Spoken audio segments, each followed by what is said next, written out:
Hope you guys like boss rushes, because this is always my favorite part of a Kirby game, and I am absolutely ready to go ham on this one. But first, notice that we get some slightly different music now that we've beaten the main game 100%.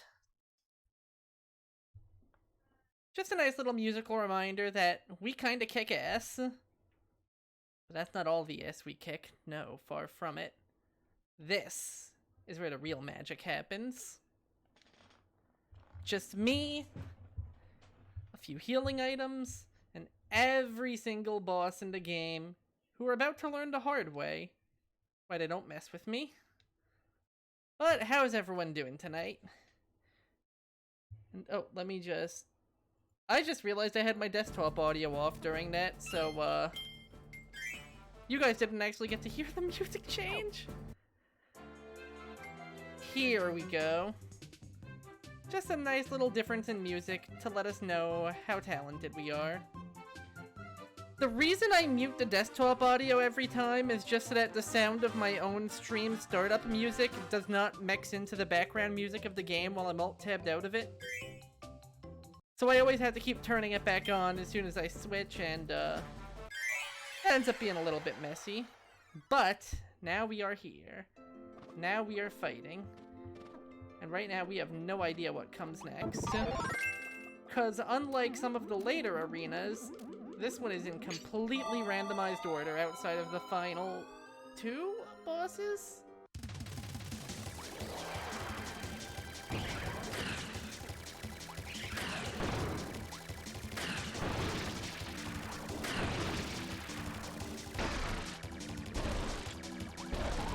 I was hoping I had a little bit more room than I did.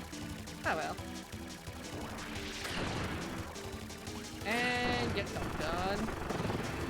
Next up is the duo.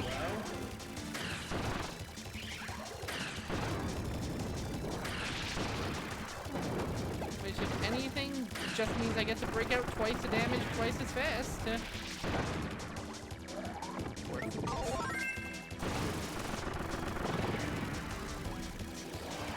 Left. Ice is left.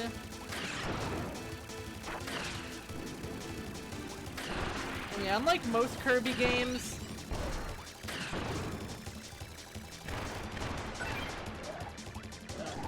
where's block button? There we go. I knew I was hitting the wrong keys there.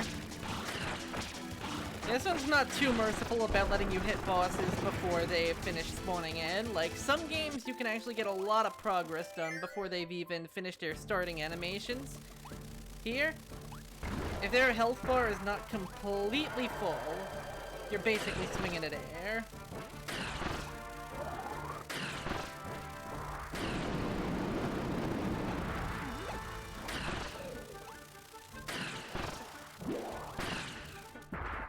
Also, do they get pause screen descriptions? Not here, okay.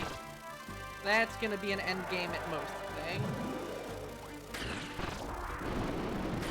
This game was really like the start of the whole pause screen descriptions for extra lore trend.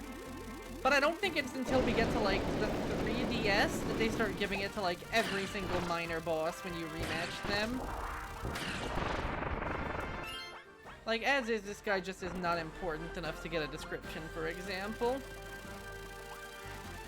But I think starting with triple deluxe, even minor bosses get one. Speaking of minor bosses, mini bosses. I hate to break it to you, I did not remember the desktop audio. I just finished forgetting before you got here. But I did not remember it. Still, thank you for the vote of confidence. You have more in it than me than I do.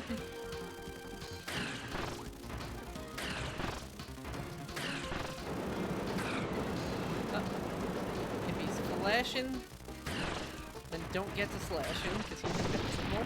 How are you doing today? I mean, duh, of course. Talking with your mouth full is rude. Silly Alicia.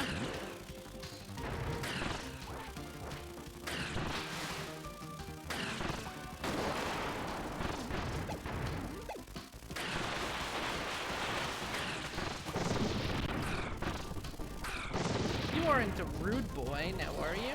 Oh shit, I forgot there was a fourth one. A lot of mini-bosses in this game. But chances of success are slim. I say as he promptly teleports right into me. Don't do that. Neither rude nor a boy. Alright. Yeah, wow. Even the fake final boss can just show up whenever in this one. He does get a pause description. A four-headed dragon that sleeps on Halcondra. Landia has been revered as a protector since ancient times. Until now. I mean, he's still doing some protecting, considering the only reason we're on this quest is because we got lied to by a wizard. It's just we're on the wrong side of that protection at the moment. Anyway, as far as fake-out final bosses go, dude is unfortunately kind of a jabroni. Like, come on, Landia. At least try and hit me. Put your full backbone into it. He is this game's Dynablade, in that he has really cool, oh god, I'm in for a fight music, and then you're like, wait, he's kind of a bitch. Anyway, time to fight a Yeti. We're going from a Protector Dragon God to the Yeti. And spoiler alert, the Yeti is probably gonna put up more of a fight.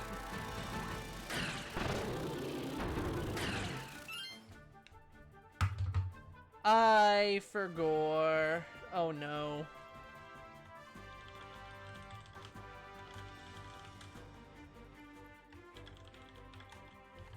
Look what you made me do, Oz. Look what you have made me do.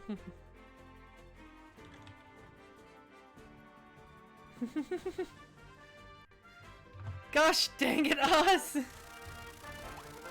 Well, it's okay.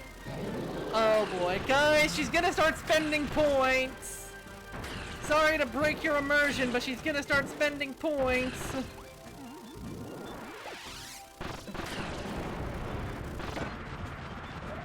I was right in the way of Goku's big slappy. It's okay, Goku's dead. Yes! Super Saiyan Yeti. And now it's a Super Saiyan-sized Yeti corpse.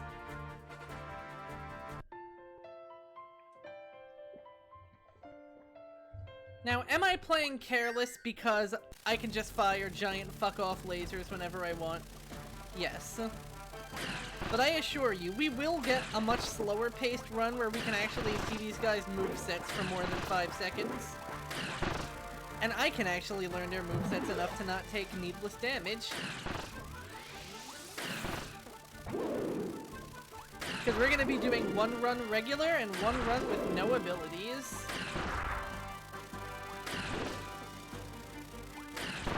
Goodbye, Mr. Tudor. A full Star Wars 5e mod. Interesting.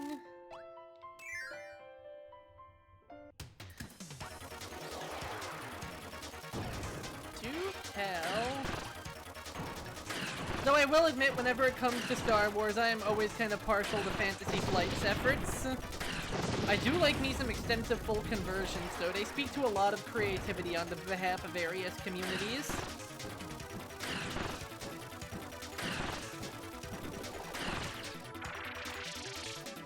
Hey, I remembered the block button.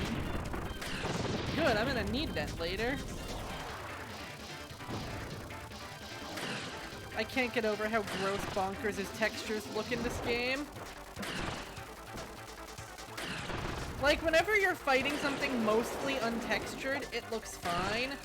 But as soon as someone actually tries to have, like, fur or fabric or anything besides just Kirby flesh, it just doesn't look great. You can really tell that this game is on the Nintendo Wii. Thank you for posting the website, friend. The site web. And now the Grand Doomer. AKA anyone who goes on Twitter or Facebook.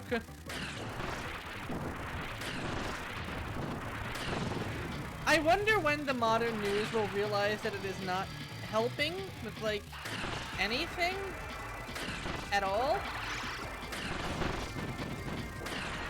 Anyway, if any of your friends fall into doomerism, just shoot them at lightning until they come back to their senses. Let's see. You know who hasn't shown up yet? You know who hasn't shown up? There he is. There's my man. There's my guy. Wispy Woods, how the hell are ya?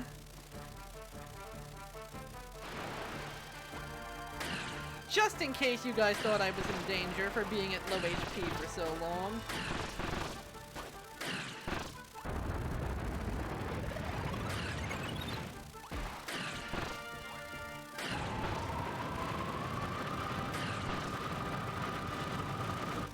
He kinda sucks at sucking. Way less inhalation than I can pull off. I'm sorry, Wispy, you tried, but yeah. Yeah, cry me a river, buddy.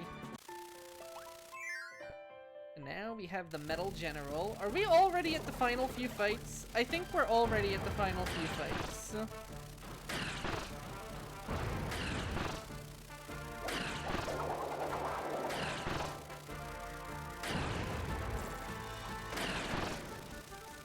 Hey, you can't do zappy things. I do zappy things. Rude taco.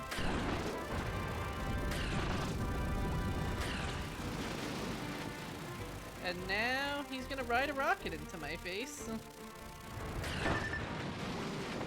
You know, when I said that, you weren't supposed to actually hit my face. I blame the perspective. He looked like he was a lot further away. Haha. Get grounded. And now you'll notice when your HP's low, the little Kirby in the bottom left corner of your screen starts sweating. He's a nervous boy. But no need to be nervous, Kirby. For this time, for the final 3 fights.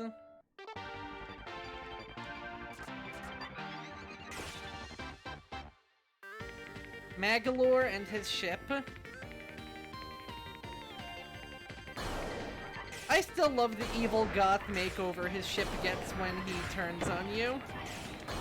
Magolor is nothing if not theatrical. I also love how all the stuff he's attacking us with are the parts that we had to bring together for him. He shoots beams out of the emblem. He throws his oars. He throws the wings.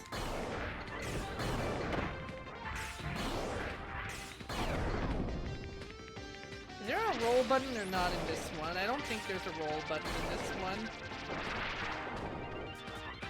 Yeah, no roll. Oh, I forgot he does that. Luckily, this is a safe spot. And with that, the Lore Star Cutter is back out of commission. Yeah, no, on a little bit of a delay. Yeah, you better run, Magolor. We're coming for you, man! But he can't run far, because he's up next. I don't need a tomato for this.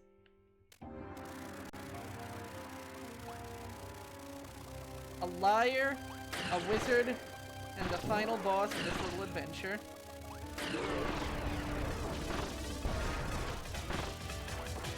I said one thing that happens... Okay, no, it's the same dialogue. Some of the later games get really dumb with the whole pause screen info thing. They have different variations for the regular fight, the boss rush fight, the EX mode fight. I think we're spared of that today, but just in case, you gotta check, you know? Also, can I just say, much more impressive suction than Wispy. It makes sense, considering one's an evil wizard god and the other is a tree. Oh. The evil wizard god died really, really fast. I may not have even been watching his health bar. Have I mentioned that I'm good at this game? Do not let some of the cheap damage I took fool you. I am good at this game.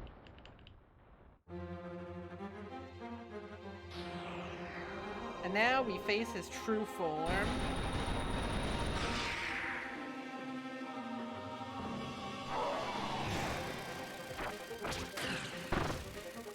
He's a big boy.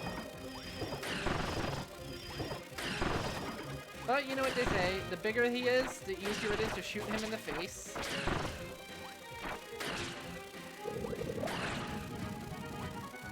Bruh. Bruh, he wasn't even standing there. Come on. Oh damn, he's got some mouth eyeball going on. I did not notice that at first. And yes, he is using the Ultra Sword against me. He copies all the Ultra abilities, you know, if he lives long enough to show them off.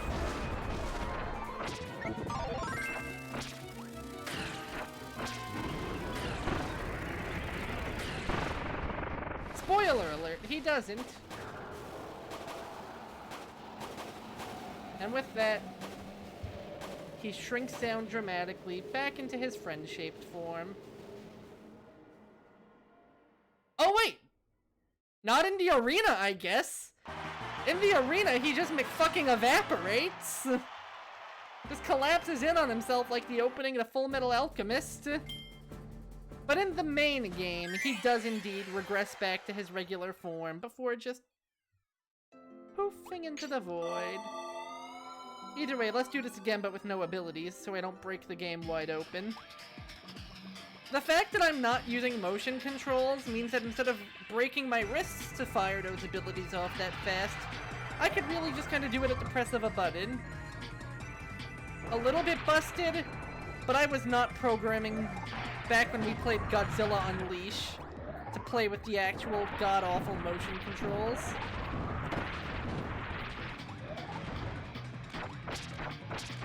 Why couldn't I inhale those spheres? Oh, buddy, give me something to work with here.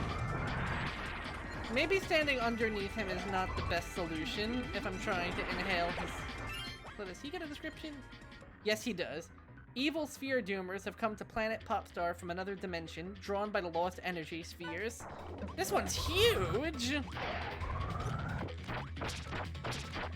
And if he's huge, that means he is huge. Whoa, jeez, I forgot he could do that. If he's huge, that means he has huge spheres.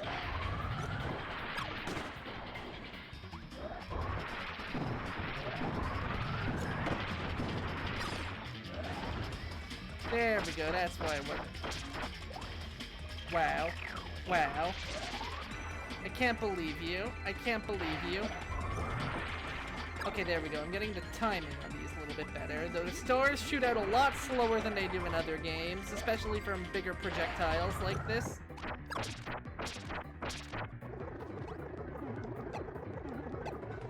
I mean, I guess I can believe you, like, a little.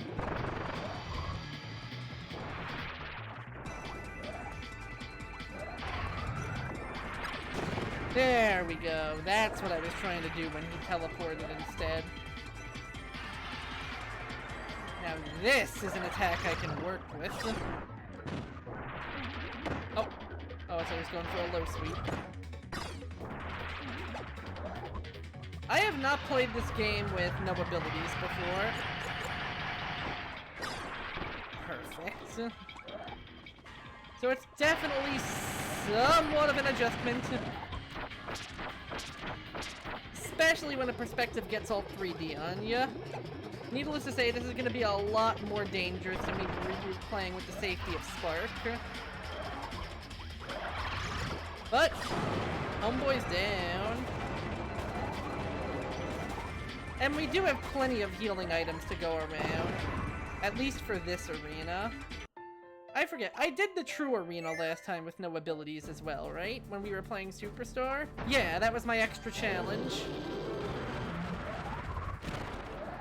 Now it's us and the Yeti again.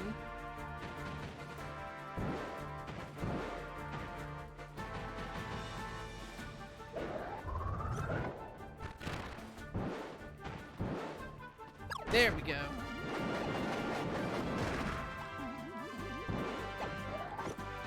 Oop, barely caught that one in time before it despawned.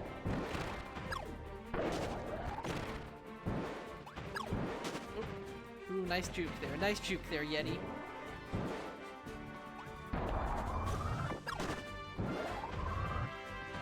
What? There we go. The jukes. My man is here. My man is there. My man's everywhere.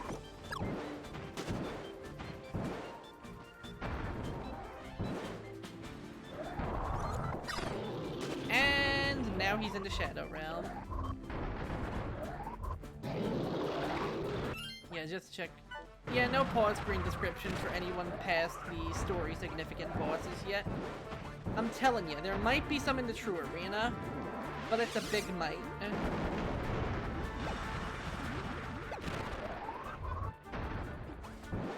Didn't catch that one in time.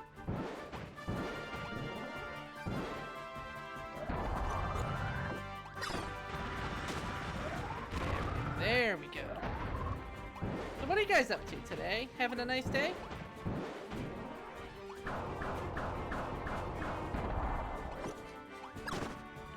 Congratulations, you played yourself. Ooh, yes, with 2 S's. That's good. Enjoy your dinner. Eat the food. Make your dreams happen. Or else. Threatening positivity. Is there any problem you can't solve? Oh no! Poor Mr. Duder's left juggling nothing! I don't even think he even realized that he was bamboozled. Mr. Duder, honey, I'm sorry. It's not my fault you're stupid.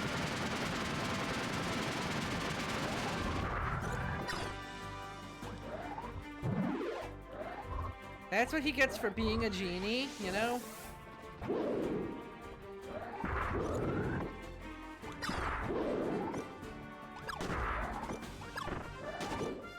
One thing that, along with the stars going slower in this game, they also linger for a lot longer after a boss attacks. So if you're quick on the draw, you can get some shit going.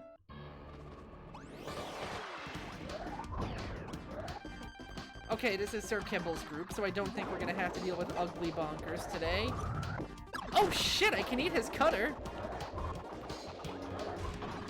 Not that one, though. I think that one was too big. I will never know why these guys are called Kibbles. They have nothing to do with dog food.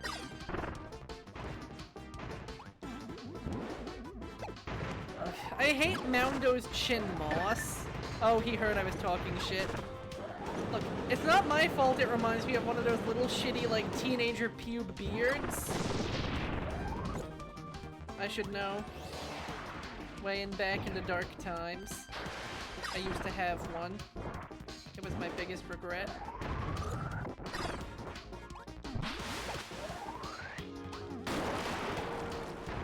I have facial hair. Does that make me look more mature? No, it doesn't. It made you look like a tool, young Joe.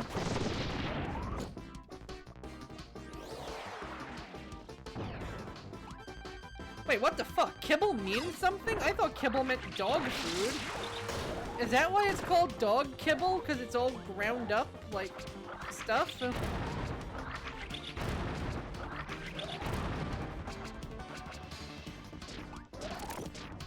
Oh shit, I can eat his balls. Neat. I thought I had to wait for his little mans. Oh my god. Of course you would be, Anne Young Potty Mouth. Of course you would be. You cute little delinquent in training. Hey, mouse cursor. No, it's not cool, bro. And now, Fatty Puffer.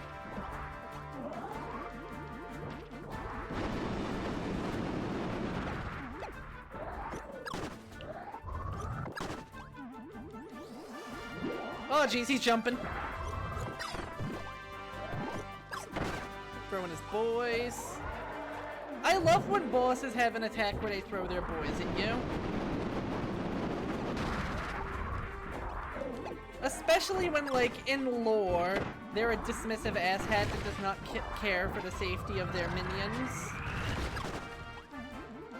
I always just thought it was neat. No stars for that? Rude, Fatty Puffer. Oh god, Fatty Puffer, you're being real rude right now!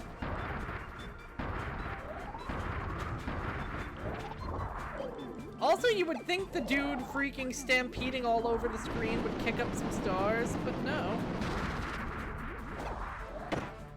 Fatty Puff! Oh god, Fatty Puffer, why are you so made of hatred? You're like the third boss of the game! Why are your patterns going so hard?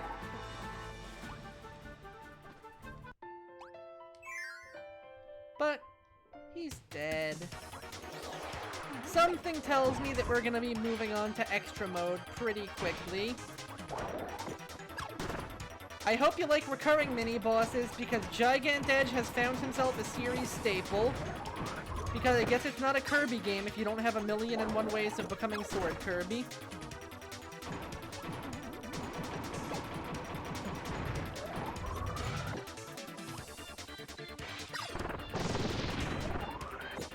You know, though, I dig it. His design's pretty neat. He's boxy, and I like that. I like that in a monster design.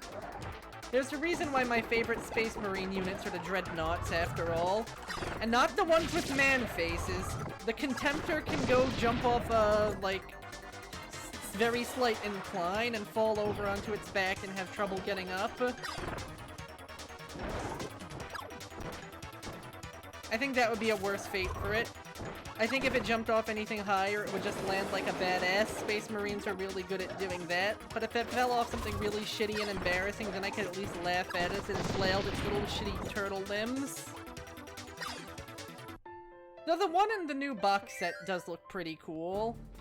I think it's the incredibly rigid model for it, and the fact that so many people treat it as better than the one I like better, that just fills me with spite. Give me that. Okay, don't think I can inhale those. Oh, I thought he was gonna hit the wall.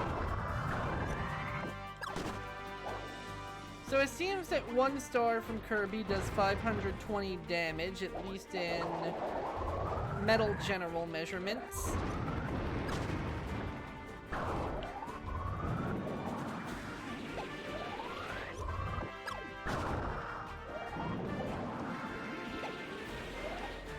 This is a neat way of having an I can't believe it's not butter Meta Knight fight when Meta Knight is shaped like a friend in this game. Oh shit. Let me try something, guys. You cannot eat his rocket. At least not in this case. There's a character creator tool? For what?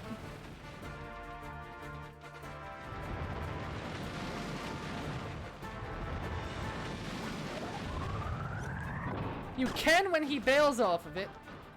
Good. More tabletop games need character creation tools. Someone I'm talking to actually has me pretty curious about Pathfinder 2e. And I really hope the game has good character development documentation, because I want to learn more, but it sounds like it's one of those systems where there's so much stuff that I don't want to have to go, like, tackling through book after book trying to decipher it all. Hey, Landia. You're more threatening when I don't have an ability, right? Pathfinder 1e is a lot. Okay, cannot eat fireballs. Fireballs, not yum. Yeah, Pathfinder 1e may be one of the most a-lot game systems I've ever seen. I've heard from her that Pathfinder 2e is a really nice upgrade on it, though. Oh, speaking of spicy... Now I have another friend who swears by Pathfinder 1e, but I know he's also one of those guys that really likes to get into the weeds of character creation. And I do feel like they don't make, like, big, stupid character build games like they used to anymore. Oh, jeez.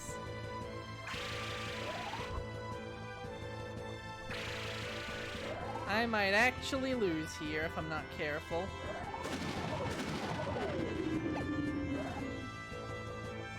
Come on, it's not too far to survive to get my hands on another one man.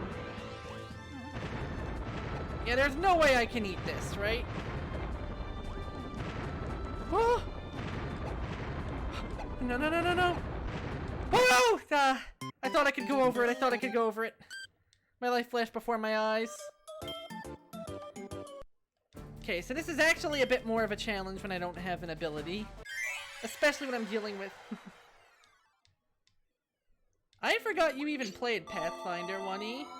And yet, there's a reason why with Soulbound I am not fucking giving you guys... Yes, yes it is. It's Landia, the mythical protector dragon of Halcandra, who is actually like 4 mythical protector dragons stapled together. Kirby, I'm not using them, they pronouns because I'm non-binary. I'm using it because I'm actually 4 dragons. Yeah, there's a reason why with Soulbound I am not letting you peeps see Champions of Order until, you know, you've gotten a little bit more adventuring, Moundo no, under your belt.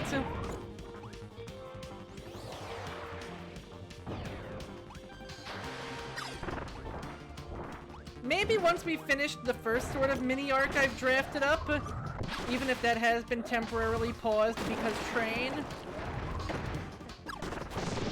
But you know what? You guys deserve your train robbery. You wanted it, even if you forgot you wanted it. Bruh. Bruh. Now that Imran remembers to flex her leadership and give everybody absolutely disgusting bonuses to all of the stats. Like, that legit may be one of the grossest abilities in the entire game, and I love it because it is so... Usually intelligence-based characters don't get unga-bunga options, you know? Like, usually intelligence-based characters have to, like, figure out how to solve their problems by, like, MacGyvering something from 5 different spell lists. Their skill section. Here, no. You get the option to just say, hey, I'm throwing number at you. Why, no. No, there isn't anything anybody can do about this to counter me. And it's beautiful.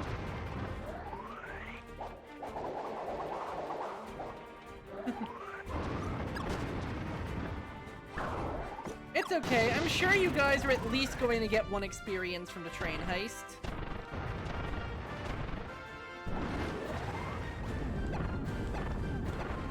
Imagine if I could have actually broken that by puffing at it.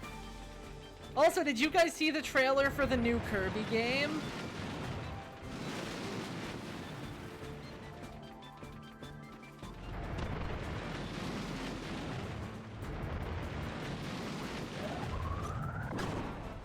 Boom shakalaka. In your face, shark robot. Okay, he did not take kindly to that. So I will eat his minds and shoot them back into his nose. It does sound like it's going to be, it does sound like it's going to be a free-to-play multiplayer-focused game, and why did I go into you with so little HP again? To prove a point? Or due to run-of-the-mill foolery? Also, I promise we will get some Titanfall 2 going not next week, on the weekend.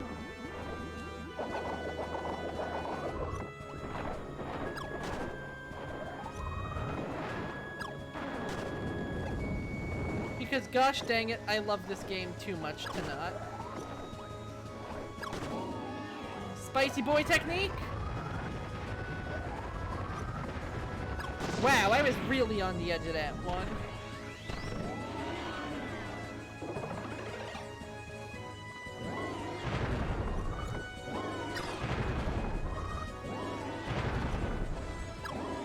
Oh, it doesn't spawn stars if there are still stars on screen.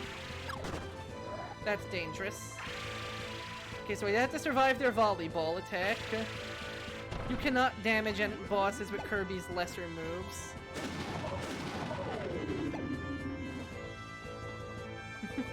Gee, thanks for the clip.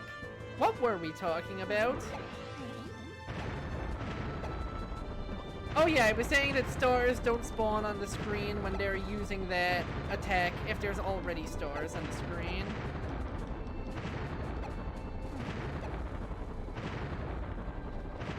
And crash goes the volleyball. Wow, that was a much less impressive explosion than I expected. Take that, Landia. And no, I am not buying World of Warcraft Dragonflight. No matter how hard you beg and plead me with those big old dragon eyes.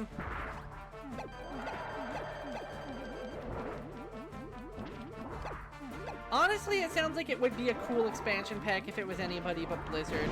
But it's Blizzard.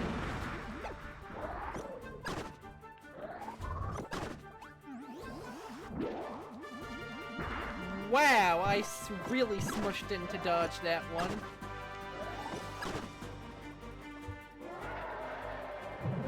Yeah, like, I can't think of a more fallen company at this point.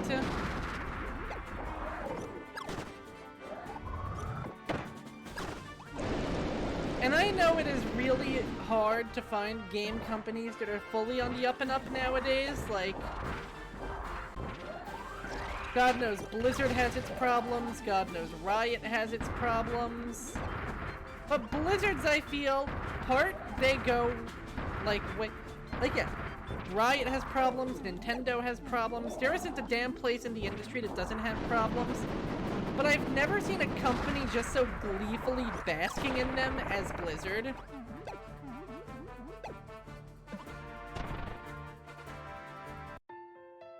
Like, it feels like ever since the Hong Kong stuff, it's been one major thing after another with Blizzard, you know?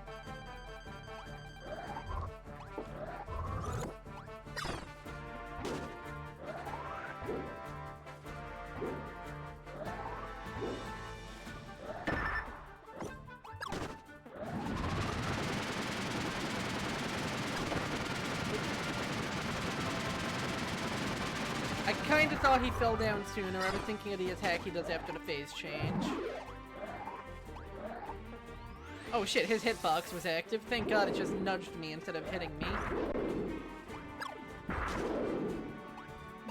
Oh, I missed.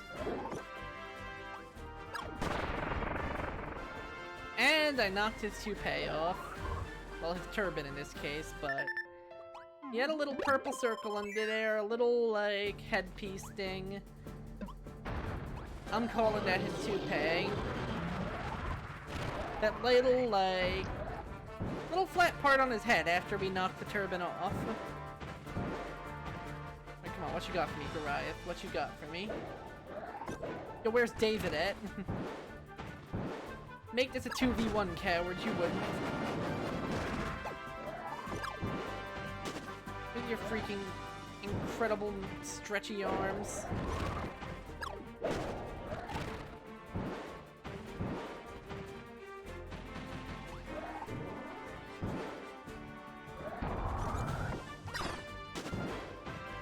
Man.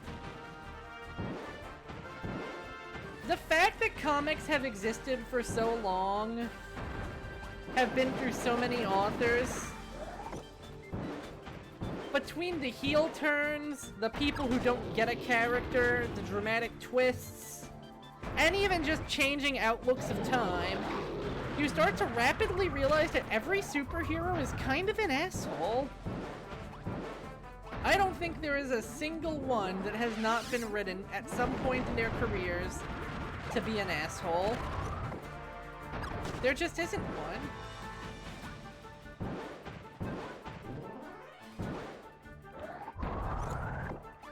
And like, I know this discussion isn't fair because it started with Mr. Incredible, where I think being kind of a stuck-up sitcom dad is like just part of his character.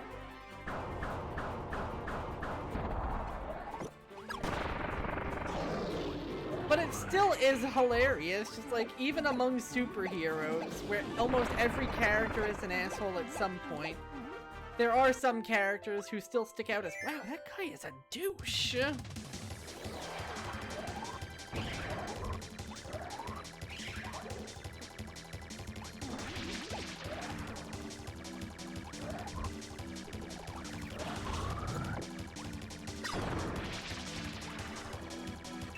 Do you guys get a pause screen description? No.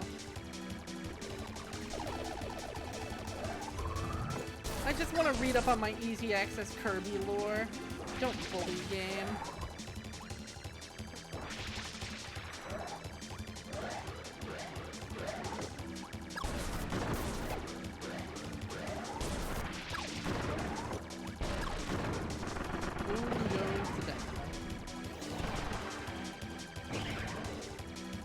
Like, it's weird too, cause I feel like assholes are really great when they're meant to be assholes. But I feel like sometimes people do not get the memo and do not realize that the person they've written sucks as, like, a human being. And that just always loops over to being hilarious to me. When someone just doesn't realize they've written somebody that sucks. And they're like, wow, look at this paragon of reason and virtue. And you're just like, wow. What a douche.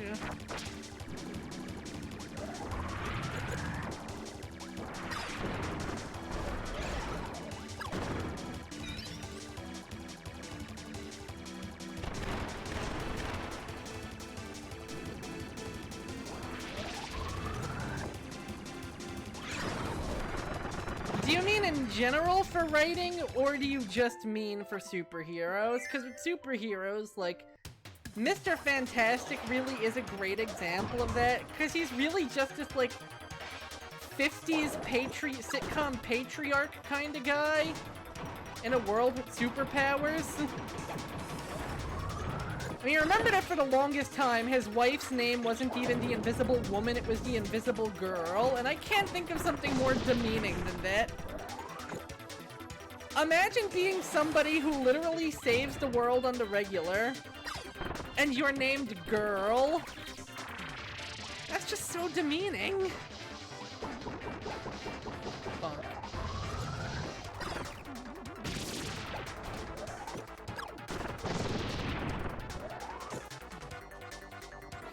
Now let's be fair, these guys literally are, like, written in from, like, they've been around for a long time. The whole America's First Family thing really isn't, like, a selling point. It's literally, no, this was, like, the first family team of superheroes. But I still just find the name Invisible Girl so hilariously demeaning.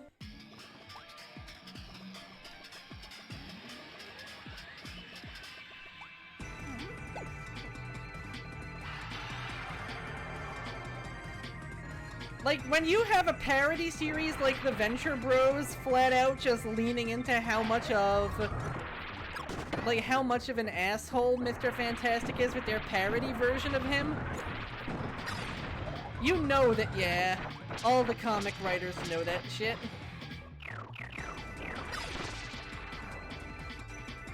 Though other characters that are just written in completely douchey ways.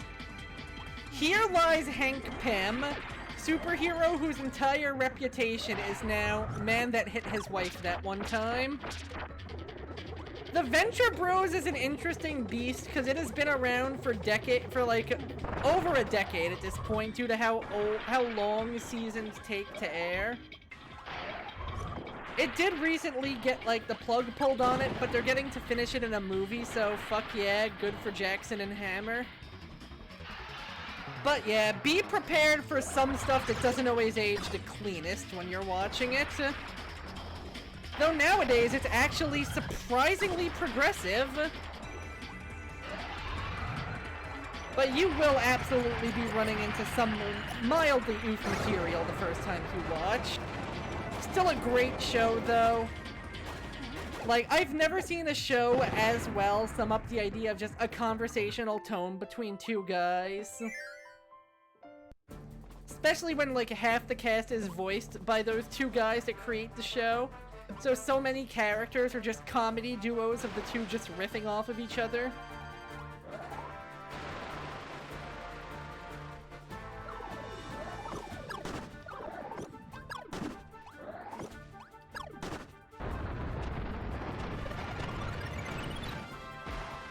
But yeah, the unfortunate tale of Hank Pym.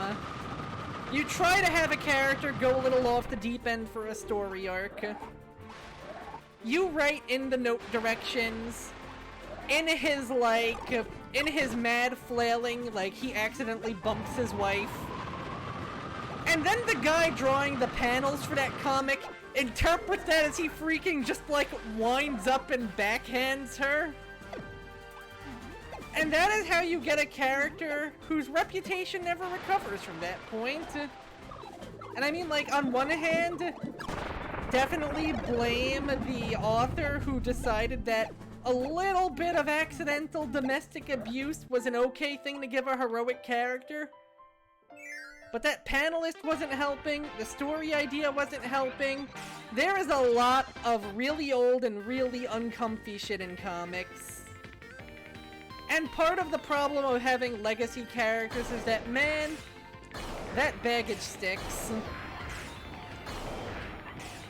I am frankly amazed that the current Captain Marvel, Carol Danvers, had her reputation recovered, but oh yeah, the Killing Joke. On one hand, one of the most iconic Batman stories. On the other hand, one of the most uncomfortable examples of fridging in this day and age. So you always have that whole problem of, this is one of the best Batman stories you could possibly read. Just, I hope you don't like Barbara Gordon. She does not have a very good time. Really? Hank Pym is smarter than Mr. Fantastic? Why is it always the brilliant super scientists that turn out to be massive assholes in Marvel? It's hilariously consistent when you think about it. Hank Pym, Mr. Fantastic, Iron Man, and you don't get the sense that they're writing them as assholes accidentally. Like, not an accident. You don't get the sense they're writing them as assholes unintentionally. Like, you get the sense, obviously, they're trying to write them as assholes. But also that they don't think it's that big of a deal. Oh, I should have waited half a second.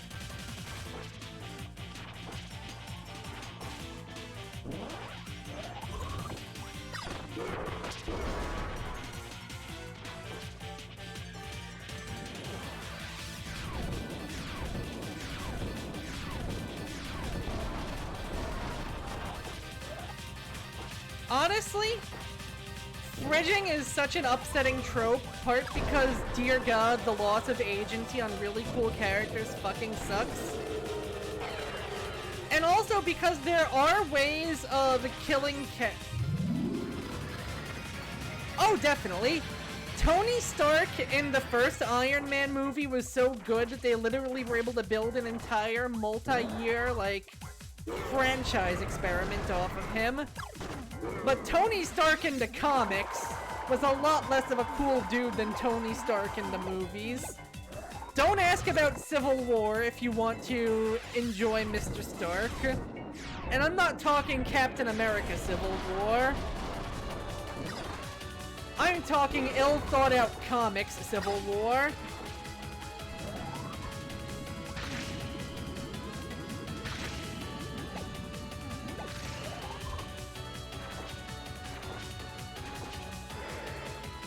Where, let's just say hiring a bunch of known supervillains to attack your friends because they wouldn't register themselves with the government. Kind of a majorly fucked up thing to do.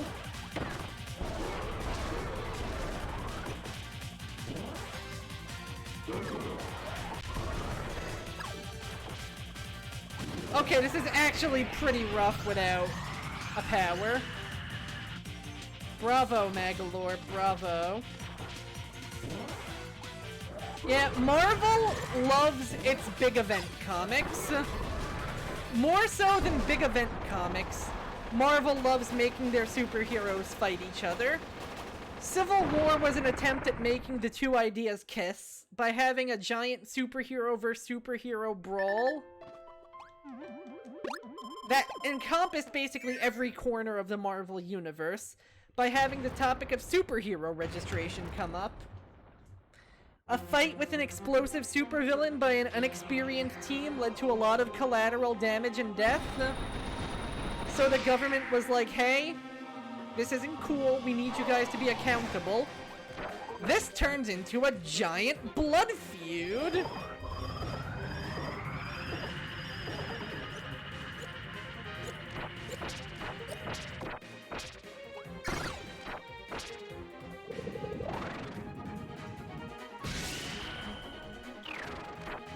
God, I love this song, by the way.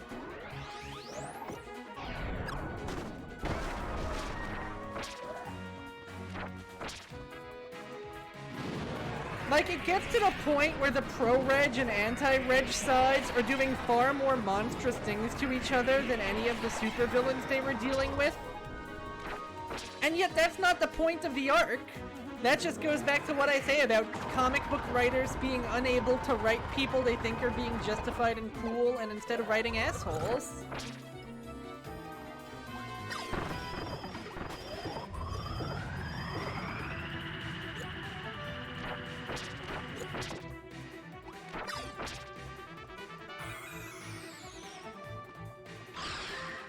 Whoa, no!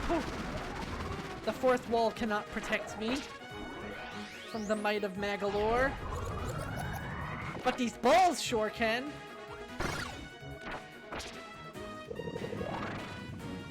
And you can definitely see how these fights get a lot more intricate when you can't just lightning spam the man to death.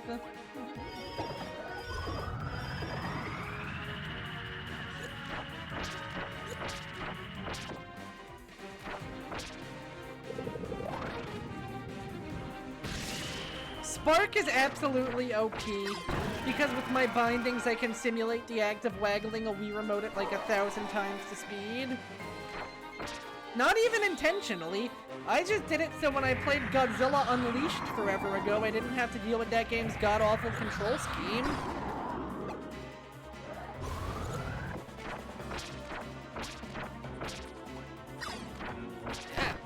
Okay, good, I actually tagged him.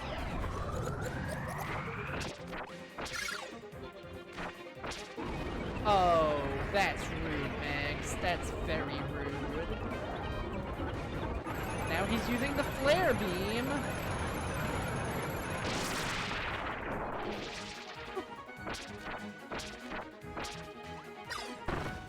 Exactly!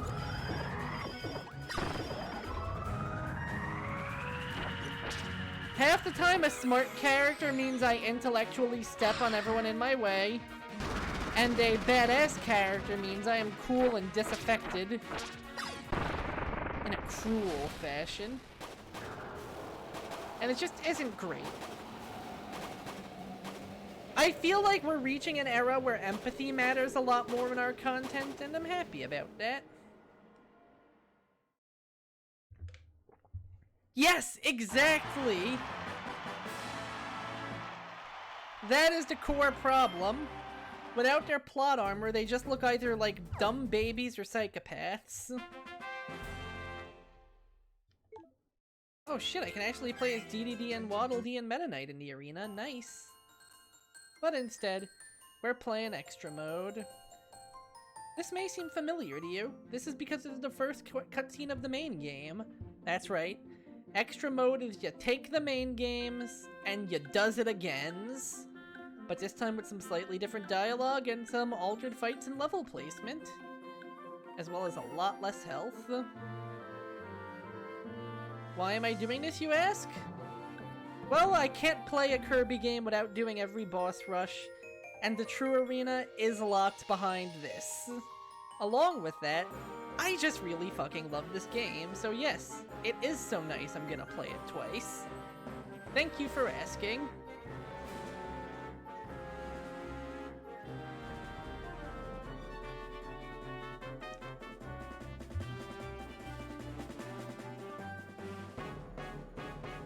Don't ask, do you care? Aw, she cares. Like, I feel like it's honestly kind of the same phenomenon you see in amateur fan fiction, you know, where you can tell someone really thinks their character is amazing, and then you realize outside of this one person who has completely bought into them because they have basically given birth to them, everyone else is like, wow, this man's just kind of an asshole, and the world bends over backwards to meet its whims. That said, the common advice on fanfiction is stupid. Having pink hair and like rainbow eyes does not make you a Mary Sue. Being very strong does not make you a Mary Sue. The problem is when people, you know, write an unbelievable world that completely conforms itself around a single person, and somehow, TV tropes, it turned into something that instead was like, oh, this character's too special, kill it. Like, no, half the fun of fiction is the fact that someone's special. I feel like you see this in a lot of fantasy series, too, where people act like low fantasy is inherently, like, better than high fantasy, just because instead of being, like, Ronaldinho, the Dragon Knight, instead you're following, like, dipshit Jim, the dirt farmer. And, like, if the universe is bending over backwards sucking dipshit Jim silly, he's still a fucking Mary Sue. It doesn't matter if he tends to the dirt farms in his day-to-day life. At least Ronaldinho the Dragon Knight might have some challenge in his life.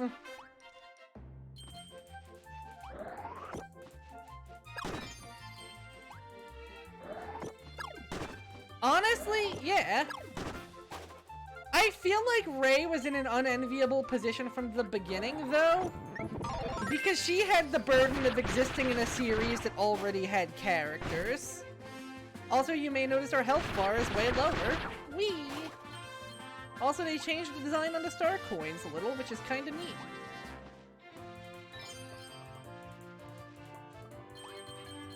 Yeah, the problem in her end especially, well, A, the fact that she has a vagina, but, you know, terrible nerd opinions, we all know how those go.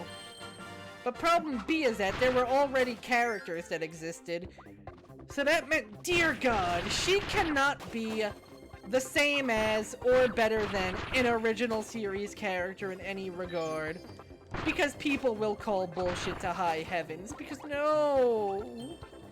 I mean, duh, that too, for sure. Star Wars fandom fucking sucks.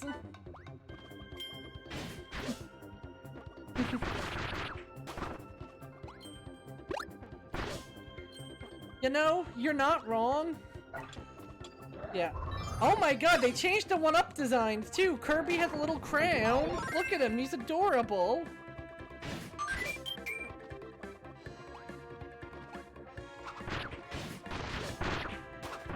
But yes, the Star Wars fandom is, bad.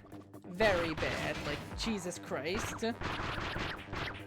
I know a lot of fandoms are defined by how much they hate the thing they're a fan of, but dear God, does Star Wars get it the worst somehow.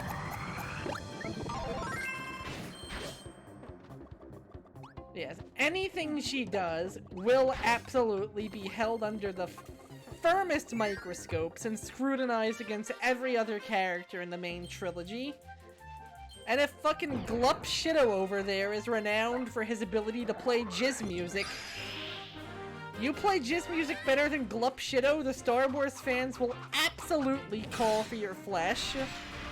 It doesn't even matter if Glup Shido is an expanded universe character and no longer exists in canon. You will still be compared to this imaginary man who no longer exists.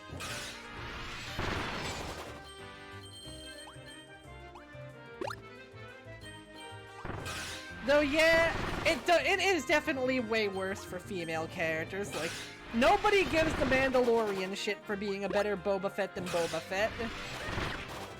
Speaking of that, is absolutely as warm as freshly made piss take at this point. The Mandalorian really does do a better job at being Boba Fett than the man himself. You know what? No, not a good call. Get into whatever you would like. Enjoy things that would make you happy. But dear God, blot out the fuckheads. And God knows there are some of those everywhere. And they will always be the loudest, whiniest, and most needful little shit stains.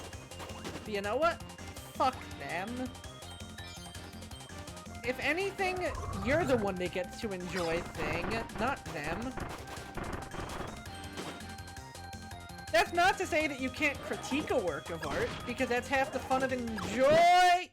I am a dumb boy. Boop. That's half the fun of enjoying art, is being able to take it apart, play around with it, critique it. Exactly! LOL, I'm enjoying myself, you losers. I would say that at the very least 4 or 5... And you know, like let's actually go over Star Wars with a fine-tooth comb. Expanded universe is easy. Rule it all out from the start. If you really like Star Wars, maybe go for some highly recommended ones. But A, none of it's canon anymore anyway. And B, for every iconic trilogy starring big-name characters like Thrawn, you get some fucking weird bug orgies or some absolutely incomprehensible nonsense, or Karen Travis just absolutely sucking off her fucking military culture. Also, you'll notice that the bosses look different. Look at this Doomer. He's a Cyclops man with a little head doodly. And he gets new moves, like this black hole. Not gonna stop me from killing him, though. But yeah, expanded universe, mostly poo. Episodes 4 and 5, unilaterally good. Everybody liked these. And they're just solid movies. Episode 6, little less unilaterally solid, but you know what? If you liked 4 and 5, you're probably gonna like it well enough, and you're gonna want to know how the hell this all ends anyway. So don't listen to the people belly aching about Ewoks. Just watch the movie. You'll have at least a halfway decent time. Prequels. Good ideas, bad execution. Some people treat liking them as an act of rebellion. Some people treat hating them as their duty as fans. Really, they're just kind of surprisingly boring movies. But they're not bad. Well, okay. They're not terrible. They're pretty bad. But, you know.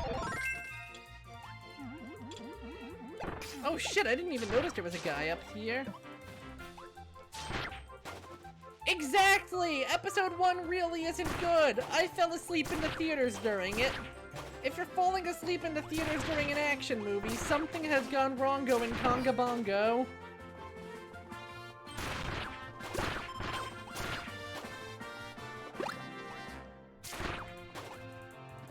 But yeah, I don't hate them, I just think they weren't great. Hello, Brim, yes. We are doing the extra mode and making our way eventually to the true arena. How are you doing today, Brim? We're talking why fan bases can't have nice things. If you're gonna watch a prequel, 3 is probably the best one.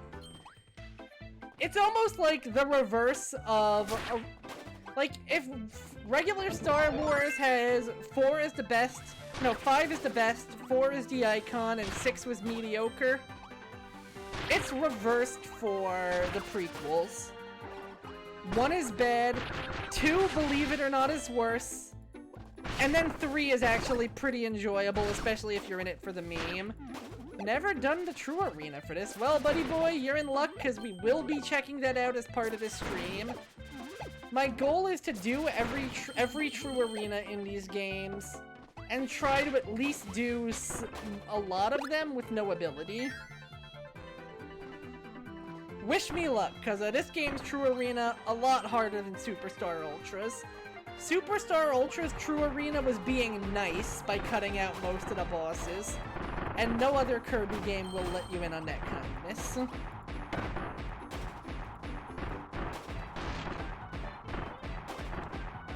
Now, if you want actual good content taking place in the prequels, you want the Clone Wars.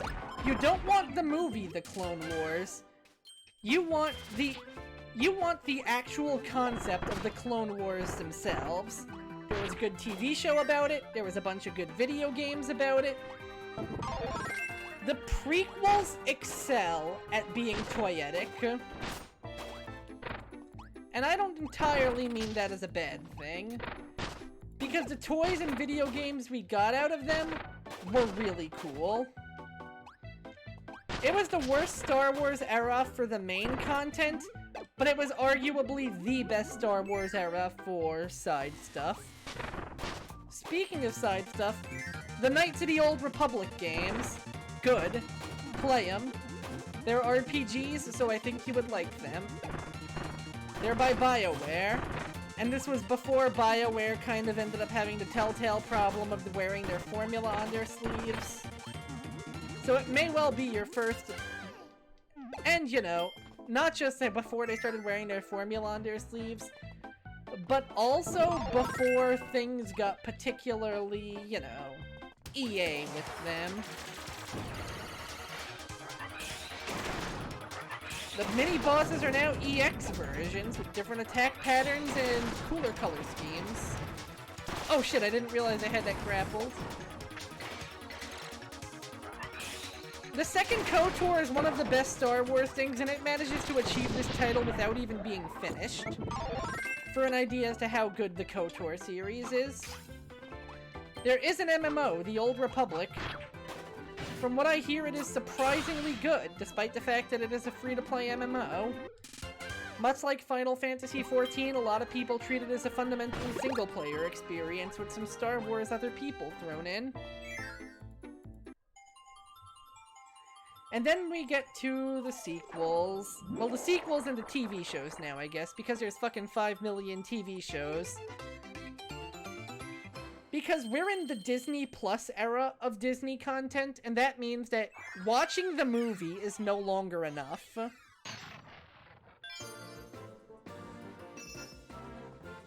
Try understanding what's going on in the MCU nowadays, for example, because it's not enough to watch the movie.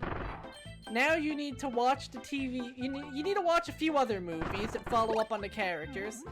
Sometimes not even closely. Sometimes you just get like a brief scene of Doctor Strange, like picking his nose in the middle of Spider-Man, and you have to be like, oh yeah, that's important for this upcoming movie. You also have to watch the TV show. Are you wondering why the Falcon is now like... Well, that's the thing, because I don't even know how much you need to watch the TV show. But Disney is sure cultivating a culture where they'd like you to believe you need to watch the TV show. How much bearing it'll actually have on the movies? That's up for debate. But it exists. It has all your favorite Scrimblows in it. You better watch.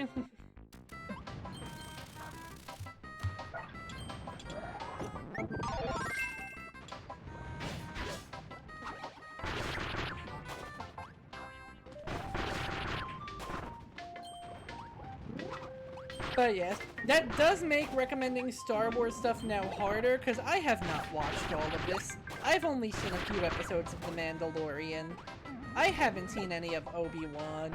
I don't know if he says hello there when he inevitably meets all of his characters.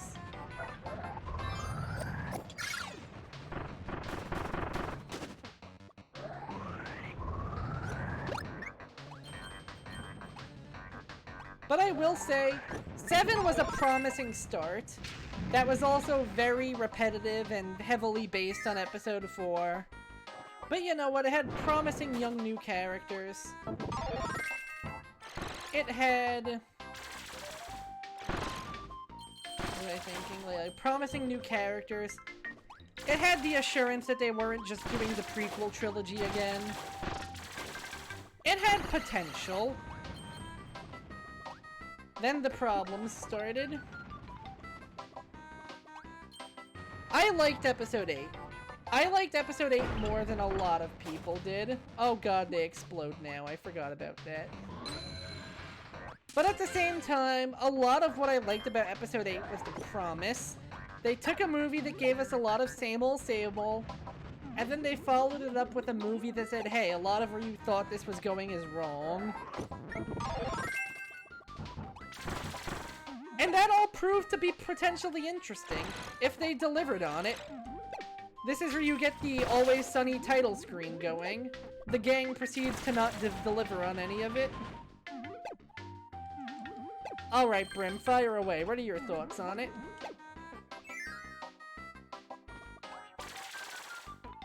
Hit me with them fuckery opinions. Because why not talk Star Wars when we're talking Star Warriors? Oh god, the Waddle keys go a lot faster now.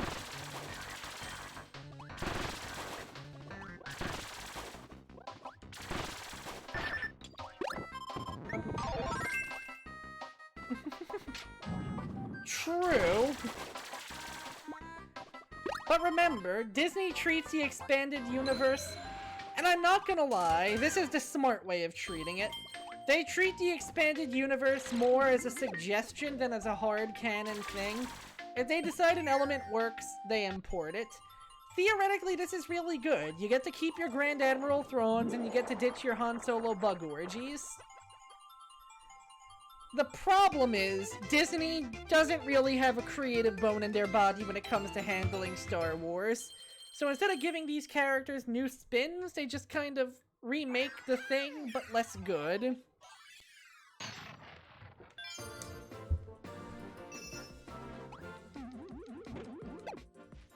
That said, yes, a lot of beloved characters like Mara Jade, Kyle Katarn, lost, gone, reduced to atoms. La-di-da, you sure took more than one hit to kill today. I feel like we're seeing a... I forgot about these guys and their slightly different background color.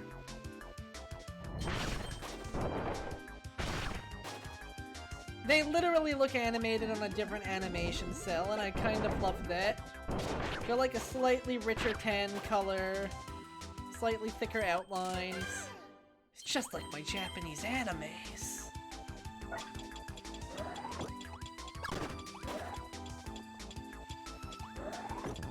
And like, I would appreciate the idea of losing the EU more if we got something good in trade. But again, Disney Wars has been a lot of things.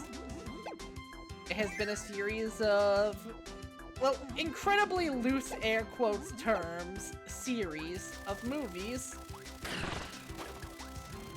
It's been an amusement park. It's been canon in The Sims 4. Oh, by the way, the Disney Star Wars amusement park is completely canon.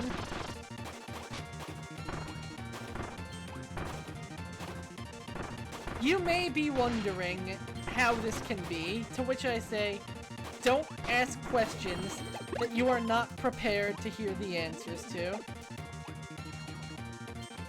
That is very understandable. It sucks when something that you care a lot about just gets, like, tossed to the wayside super unceremoniously like that. Especially when the response proves to be, you know, not great. It's hard not to look at yourself and be like, I lost this thing that brings me joy for this. And yes, the Disney park being canon means that Coca-Cola is literally canon in the Star Wars universe. Does this mean that you, the park attendee, are canon in the Star Wars universe? That's a little bit more complicated. I shit you not. The lore is apparently literally that this planet is stuck in a time loop.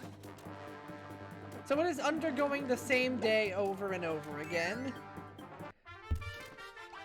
And I don't know, I guess you're not important enough to persist between time loops, but Ray and Alt-Right Kyle are? I don't fucking know.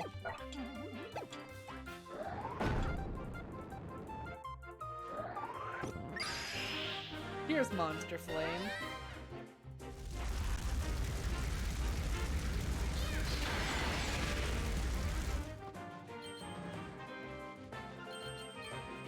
Like, I legitimately do not know why they went through such lengths to make their amusement park canon. By the way, the canon amusement park is also in The Sims. I was not shitposting when I said that Star Wars is many things, including a Sims expansion pack. And it doesn't take place on, like, any of the planets you care about. No, it takes place on the Disney theme park planet.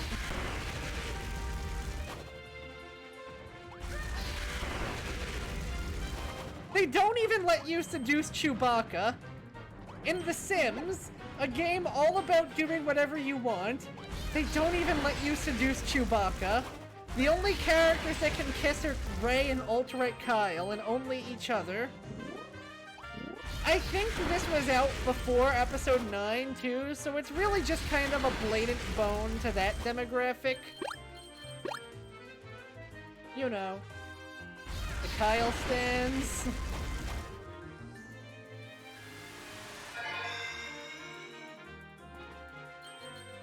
And no, I will never stop calling him Alt-Right Kyle, because the fact that the main villain slash anti-hero for Disney's spin on Star Wars was a man who probably posts on r incels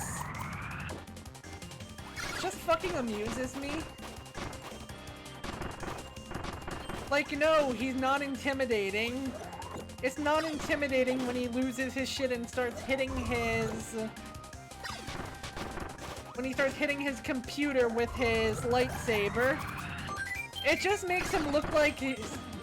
Well, I can't say what it makes him look like. What's the what's the recent edition they gave The Sims while I gather my words?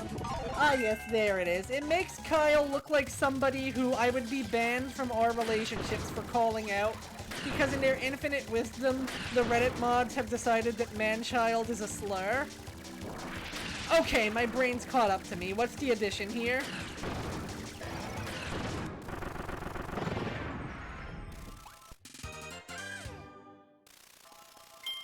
Is it just me or are those energy spheres a little bit bigger than usual?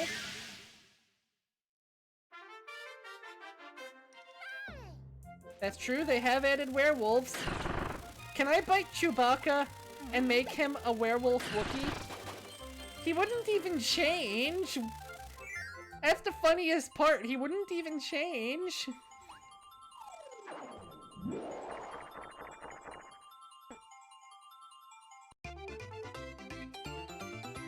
Also, I don't know why making that comment about Chewbacca has the same, like, energy as that one drill tweet.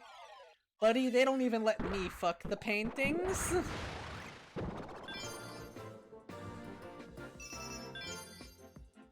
Oh boy, it's time to fight. Wait, Toe, are you doing okay? My toe's feeling weird a little. It's fine. We have a ship part to get for our boy Magalore. Wait, before I get a ship part, I've never actually seen what Magalore has to say if I go back to him empty-handed. Because I know he has dialogue for, like, every ship part you get. Let's see what happens if I haven't even tried at all. Hey. Hey, Kirby. So, haven't seen any huge spaceship parts lying around, have you? You probably noticed when my Star Cutter crashed here in Dreamland, a bunch of stuff broke off and went flying every which way. The oars, the wings, 5 very important parts have all gone missing. I also lost all 120 of my energy spheres. My poor ship is in shambles. Anyway, I'm gonna stay here and try to repair the lore as best I can. But I could sure use some help tracking down those missing parts. Hey Kirby, not having much luck tracking down those missing parts, eh? You found 13 of my energy spheres, but I can't fix my Star Cutter without all 5 parts. Oars, right wing, left wing, emblem, and mast. I've traveled to countless worlds in my time, but this is the first time my Star Cutter has failed me. I just hope I can fix it soon and return home.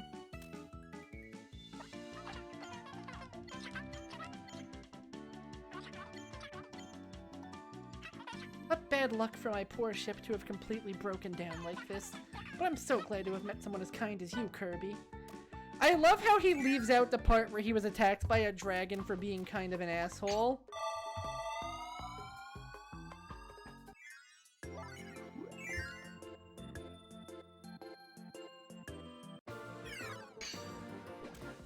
You know what would be fascinating at some point?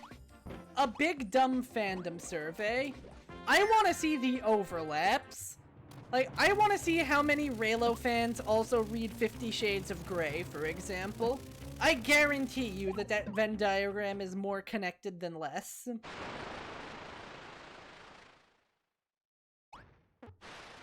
Ooh. Wispy rocking the Kirby Superstar Ultra makeover. I don't know how I dodged those tornadoes. And he's breaking out some attacks from his olden days, too. Like the root stabs from Dreamland 2.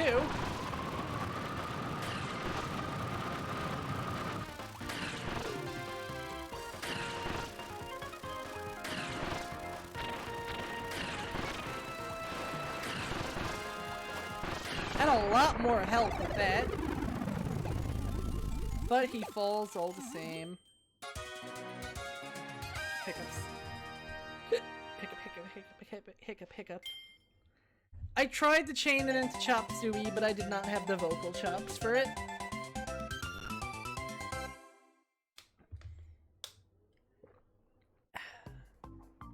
And with that, we bring the ores back for the second time.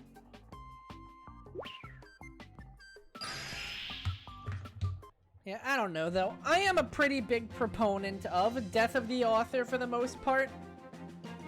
I do, however, think that ignoring entirely what the author has to say is a bit of a mistake. Especially when it comes to more, questionable works. But at the same time, I do think some people take it as the author's word doesn't matter, instead of the author's word is just one of many. My ship has its ores back! Thank you so much. I'm counting on you to find the other missing parts. Keep up the good work. And don't forget to keep an eye out for all those energy spheres. He actually said it wasn't about censorship. Interesting.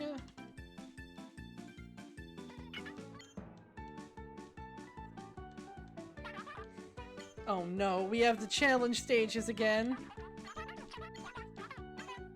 Way to go, Kirby! You've reactivated the door to the challenge stage. It's over in the room to the right. Why not give it a try?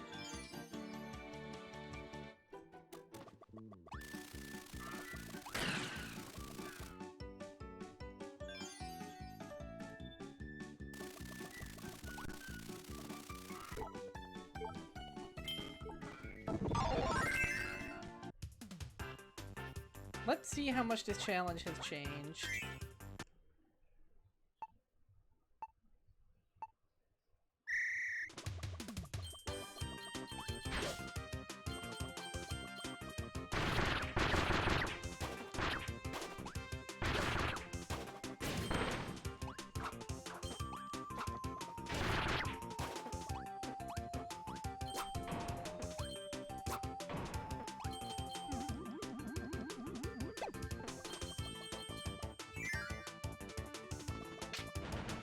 Yeah, I honestly did not expect that, if I'm being fully frank.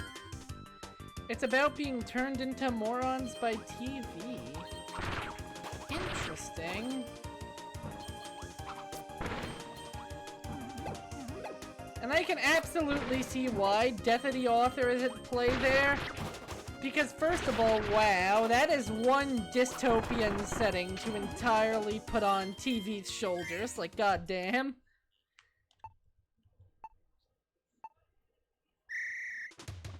And secondly, what was I thinking?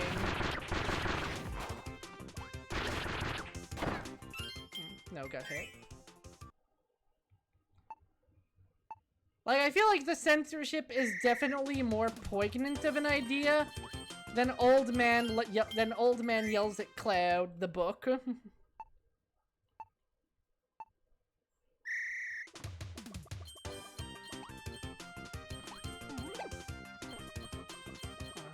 Nose itchy.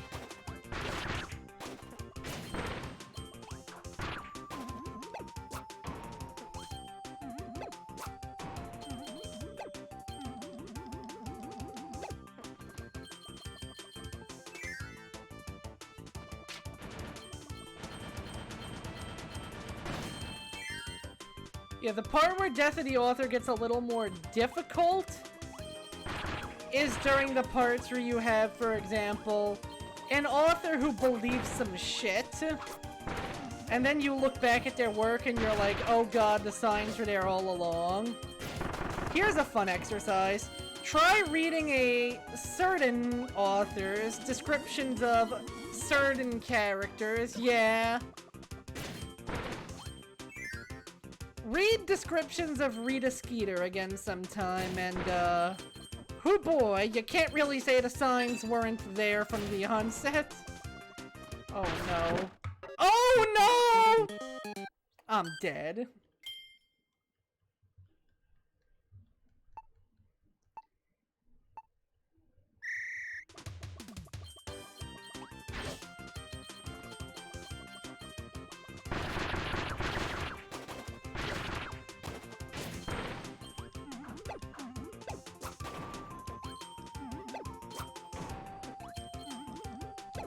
I think to a degree, there is a Harry Potter that exists in people's heads and hearts, and then a Harry Potter that exists in people. Let's just say there are a lot of descriptions about how unflatteringly mannish she looks, and talk about shit that does not age well in the context of the author's beliefs. At all.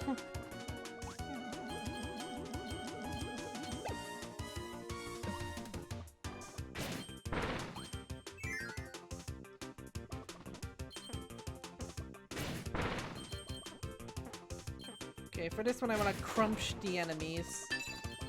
And then pick up the things.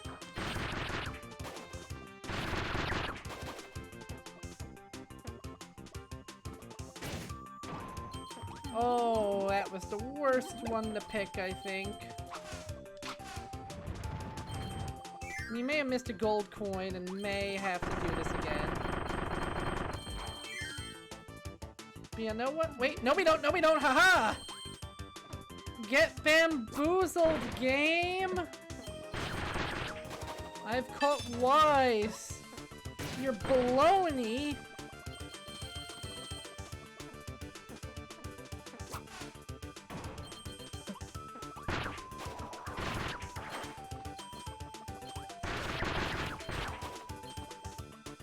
Yeah, I really do think there's a Harry Potter that exists on the page and a Harry Potter that exists in the heads and hearts of the readers.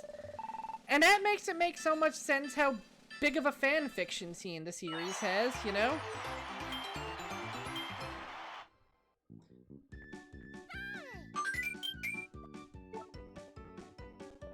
Okay, so it doesn't tell you where what the platinum medal scores are. I did look it up and there are some, but honestly, I don't want to fuck with that. Hey, Kirby. The lore's looking a bit better now that the ores are back in place, eh?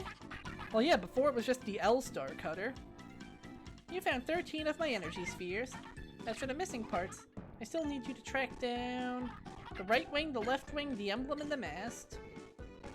If you find enough energy spheres, all the doors in my ship will reactivate.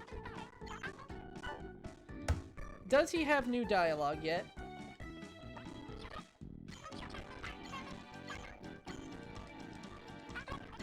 Oh no, the soundtrack is crunching. I just can't say it enough, Kirby. It's been such a pleasure meeting you. You're such a stand-up dude, and I'm honored to call you my friend.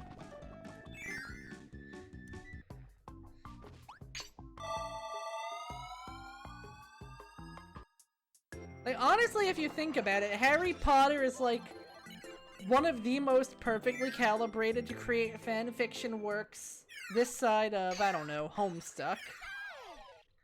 A series a lot of people get into when they're young and absorb everything about it. After which, once they get a little older, they start going, I could do better than this. A ton of background characters you could totally project yourself onto. A setting that's really engaging on the surface, but has so much, like, you know, has so many gaps in it that you really could just easily go, hey, this is how I want it to work. It's already tonally all over the place from, you know, light and whimsical to dark and dreary. Like, it's basically calibrated to be ready for people to write fanfiction about it. So, dear God, I can get it.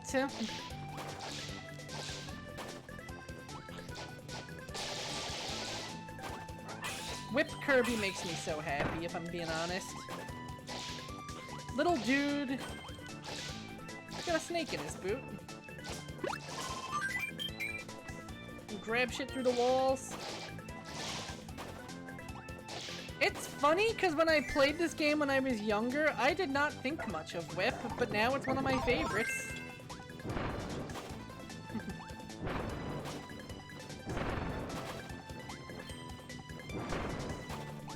Like, I don't think a complete work and a completely satisfying work at that lends itself great to fanfiction. Because what more is there to do? It's over and it's done. You know? There has to be something, whether a desire to see it continue, a desire to do better, a desire to fill in an area that you perceived as lacking.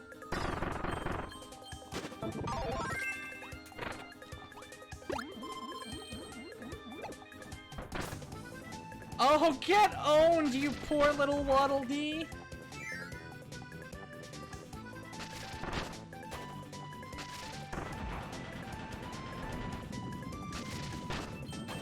Like, at the same time, you could argue something so good that you want to see more of it.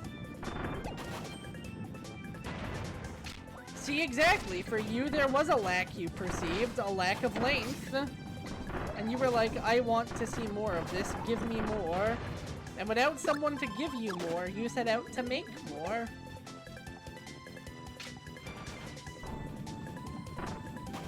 Like, it doesn't always have to be a lack in the sense of there's something bad or there's something wrong.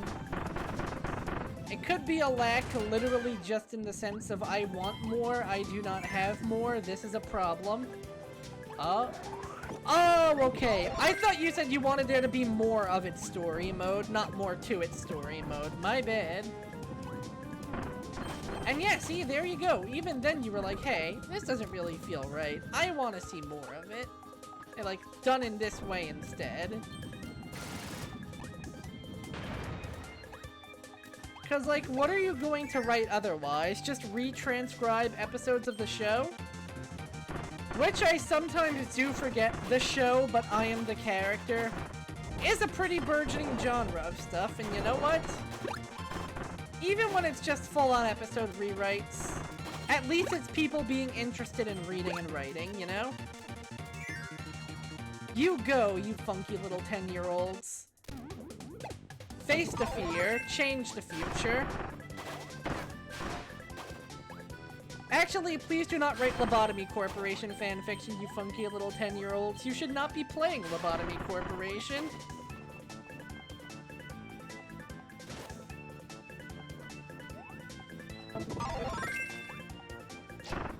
You say that like you aren't still.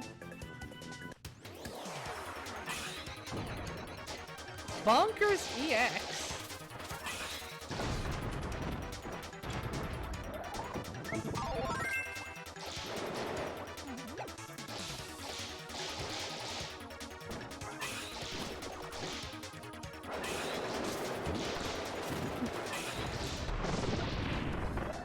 You are.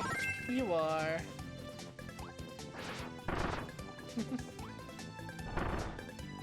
But since when has being an adult stopped anyone from being a child, you know?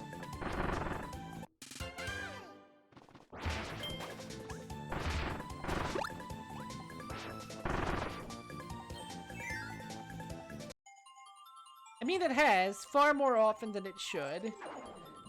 Live your best life. Don't let the pressures of, oh, do something grown-up instead get to you, you know? Especially because some grown-up things are also very, very silly.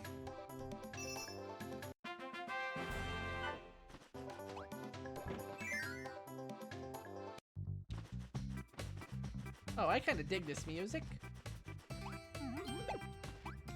I forgot it opened up with this funky of a riff. Gotta love some deep, plucky bass. No, I mean, not all of it. Life is really about what you choose to make of it for yourself.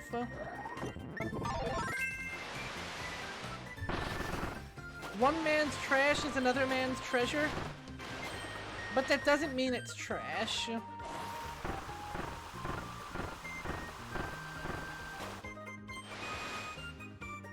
You may say, but you literally just called it trash, Joe. To which I say, listen here, you little shit. Oh my god, the water enemy can't breathe water. That's hilarious.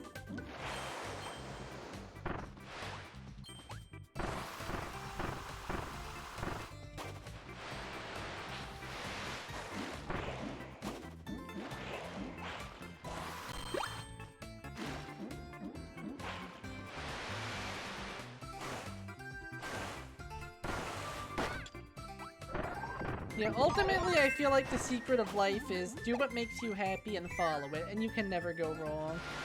It needs to wear swimming goggles like fish, good to know.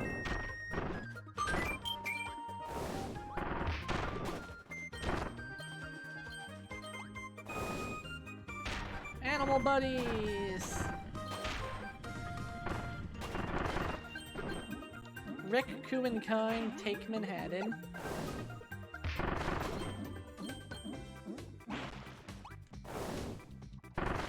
Yeah, no, life feels too short to not savor it doing the things that make you happiest, you know? Yo, it's the Dragoon from Kirby's Air Ride! Nice. I love when I get rare ones. It's Wham Bam Jewel! Or is it Wham Bam... No, I think it's Wham Bam Rock, actually. In all his stone-faced glory.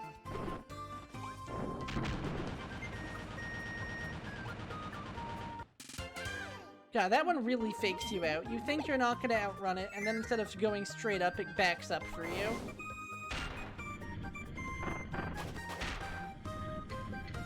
Usually if you get one that's made of gold, you know you found a particularly rare one. That was our first energy sphere, yes? Yeah, and then this level introduces the No, we already got the Monster Flame. I think this level introduces the Flare Beam. Either that or we get another dance with the Ultra Sword.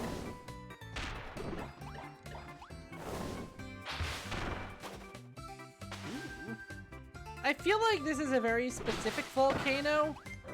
I don't know why, I just have that feeling.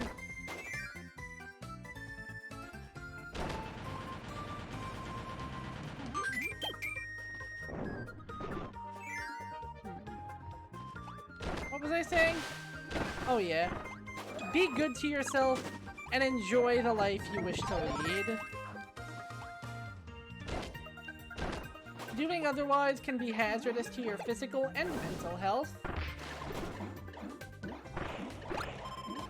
And if you can't count on yourself to get you, then who can get you, you know? You're the only person that you know can always be in your corner 100% of the time. That's not to say you can't rely on other people, but they can't be the only thing you depend on either. And not only does it make it easier for you to love yourself not only does it make it easier for other people to love you if you love yourself, but it also makes it easier for you to love other people too. That isn't to say that you can't. You can love others without necessarily loving yourself, but I'm not going to pretend it's easy to. Oh shit, my pork buns! No!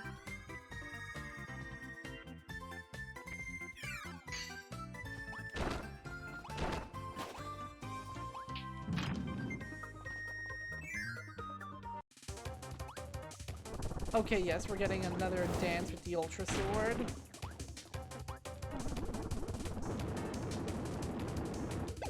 Or maybe, no, I think this actually was the first flare beam level. Yeah, the one where you have to light up all the lights in a certain order was the second flare beam level. There we go. Let's see if it controls a little easier this time.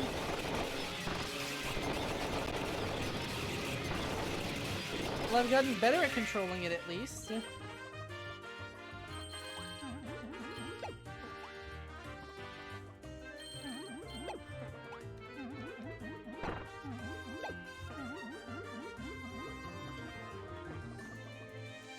Yeah.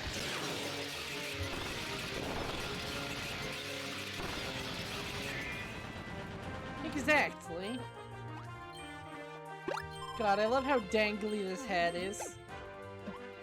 I have no idea if it's animated or if they just stuck a pair of jiggle bones in it.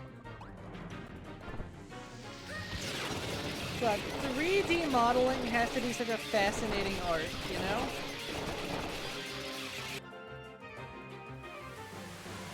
It is.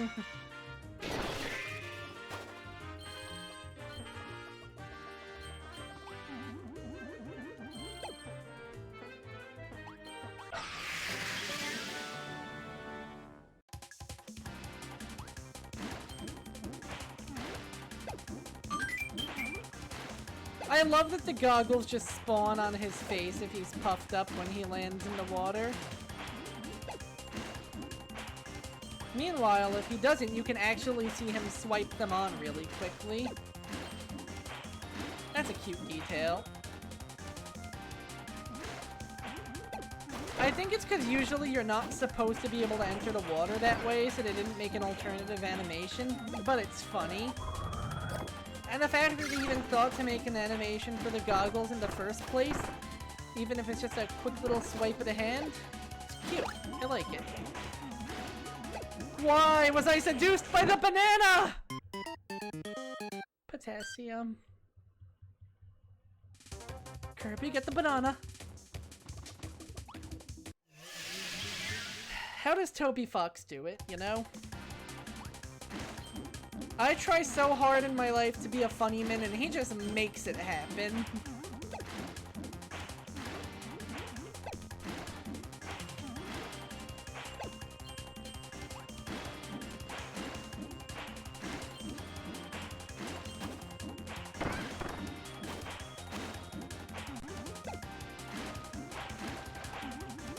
I love how Queen seems like this super intimidating villain when you first meet her.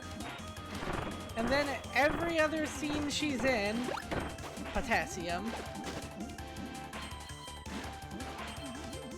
What kind of thing? Making a funny man or 3D modeling?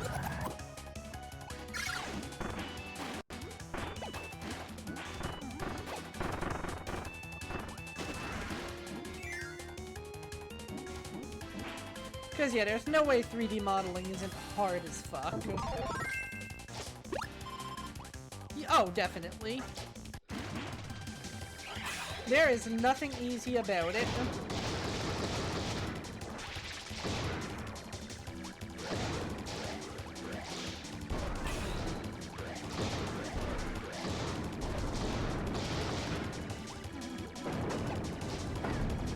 Oh. Oh no! And yeah, no, it's hard. It is very hard.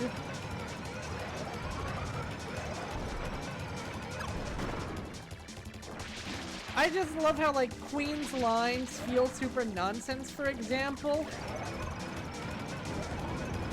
And yet they just hit.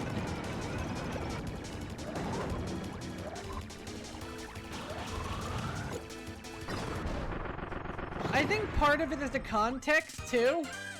Like, you're already in a fundamentally... It reminds me a lot of early SpongeBob, where there's already a fundamentally absurd situation, and then they just throw in a random non sequitur to make it even funnier. Cause no, like, by then Queen is thoroughly unimposing. She's literally formed like a triple truce with you to escape her own minion. That shit's funny as is. So you're in that already ridiculous situation. You're driving in a car, potentially just mowing people down en masse. At one point, there's like a tiny car-ling, too.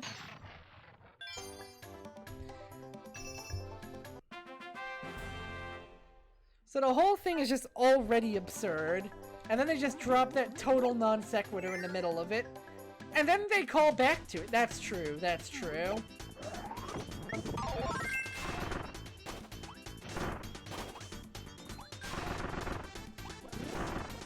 It's interesting because you could almost argue that Toby Fox is going to the well twice. Because he already did that sort of thing with Lancer where, hey, here's a scary villain. Nah, just kidding. It's your dumb goofball buddy. But yet, despite it being a similar sort of arc, I feel like it was handled very very differently, and the characters have some seriously distinct feels as a result. And like, it's so hard for me to put down why it is when on paper they're pretty similar. As here's the main character that's antagonizing you through the game. They're actually very goofy and they're friends with one of your party members.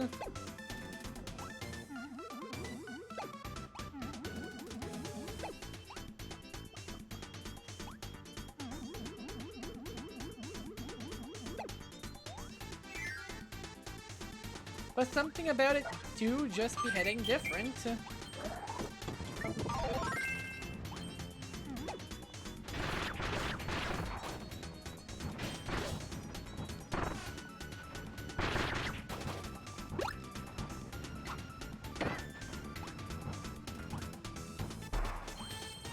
I don't know, it's the kind of thing where if my analysis brain was working, I would totally try and dig into the reasons. Or like if I had played both games back to back very recently. But it really does just feel so different. Oh, I forgot I could do that with Tornado. That is true. Their narrative roles may be similar, but they are very different people.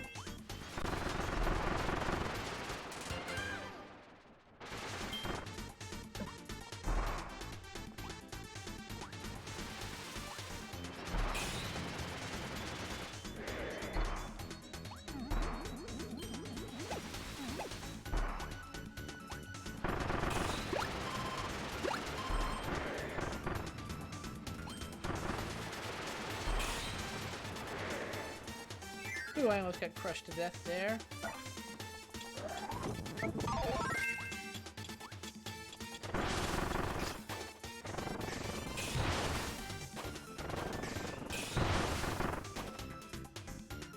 Oh, thank God that pathway wasn't binding.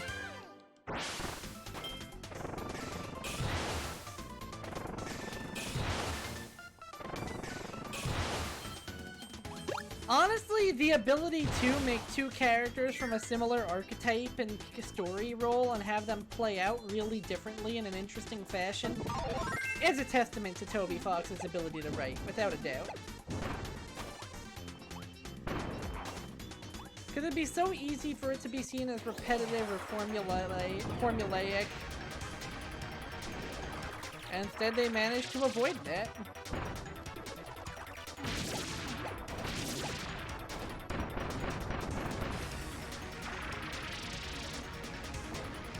Come at me, bro. Come at me, bro.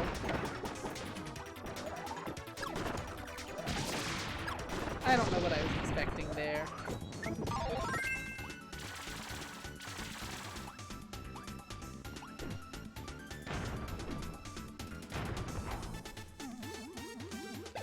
I do expect that I love this music, though. Like, goddamn.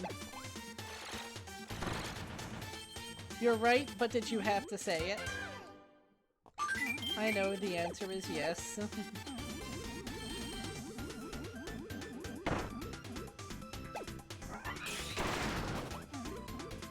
I love that you get little puffs of Kirby as you do the float instead of him just hovering his arms.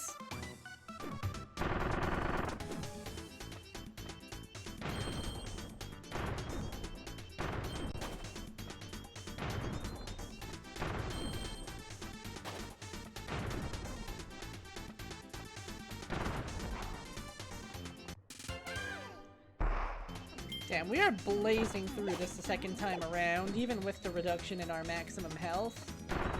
Probably because of how much of this we remember. Oh no. Too bad that didn't kill me.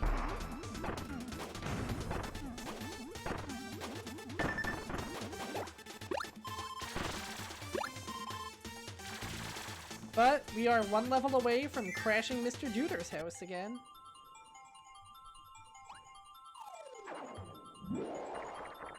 Is that perfect? That was perfect.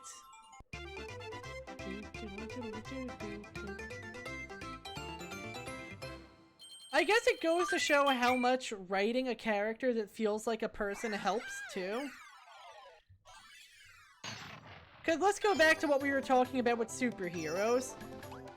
Emotionally constipated jackass who solves all of his problems by being better than you and knowing it. Is he saving the galaxy? Yes.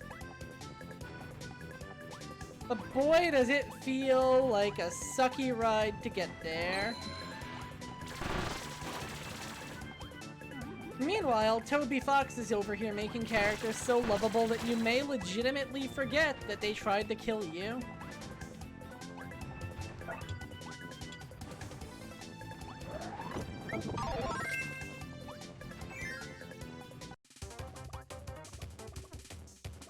Hell, here's a classic example. Redemption arcs for villains.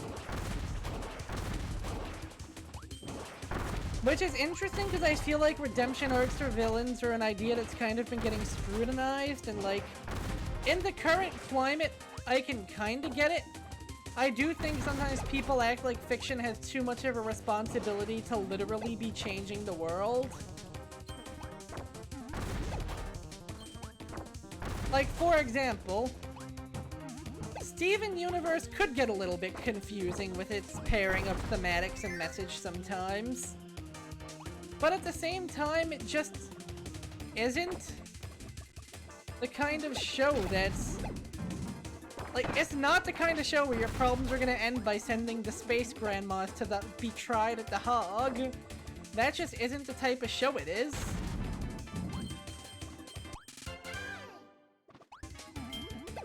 Ultimately, it's a show about, like, you know, reconciling with family and their expectations of you. And people who are taking the show literally as a space opera about fighting giant glowy war criminals.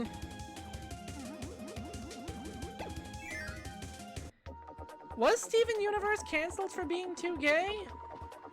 I don't remember. The Owl House was cancelled for being too gay, but I don't remember anything about Steven Universe being that.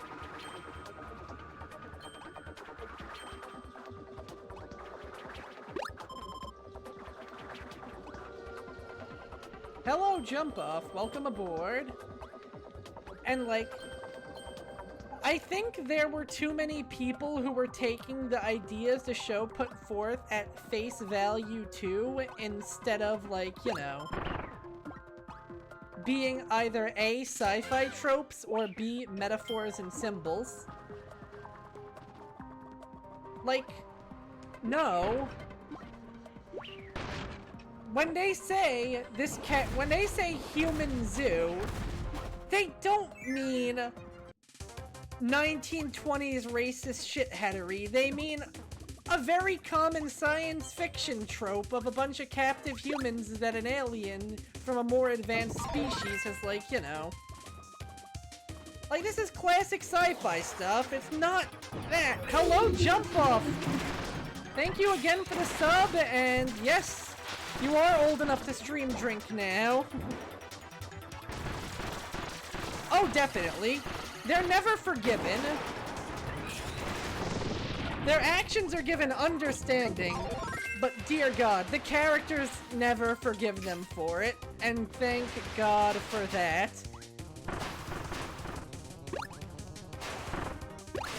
Hell, half the show was WoW. Pink Diamond kinda sucks, doesn't she? We're basically seeing a character's redemption arc play in reverse. I forgot they canceled Teen Titans because too many girls liked it. That sucks. You would think that more people watching your programming would be, like, considered a good thing, but, clearly I am not a cartoon executive because I like my life, and I do not enjoy the taste of baby blood. I think Cartoon Network is projecting because they are constantly trying to grow out of cartoons.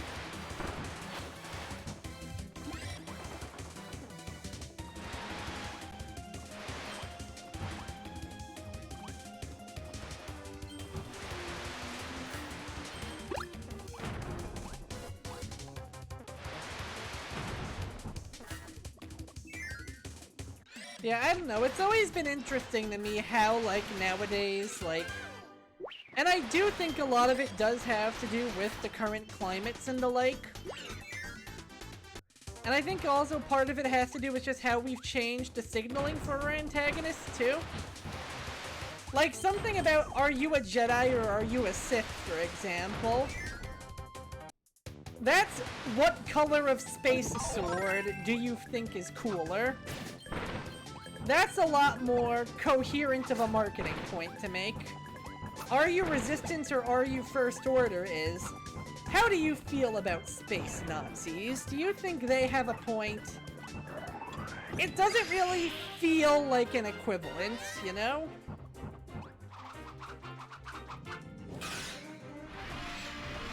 But at the same time, I think it's also an interesting question to ask, why doesn't it feel like an equivalent, especially when, in the narrative of Star Wars, they're basically the same thing? I don't know, reactions to media are a fascinating thing. Like, does it really just come down to the fact that nowadays that kind of thing is way more of a pertinent problem in our society than it was when the Star Wars prequels came out? I legitimately do not know. Fair and understandable. Can I destroy this cannon? No, I can't, but I can parry its cannonballs, which is fucking sick.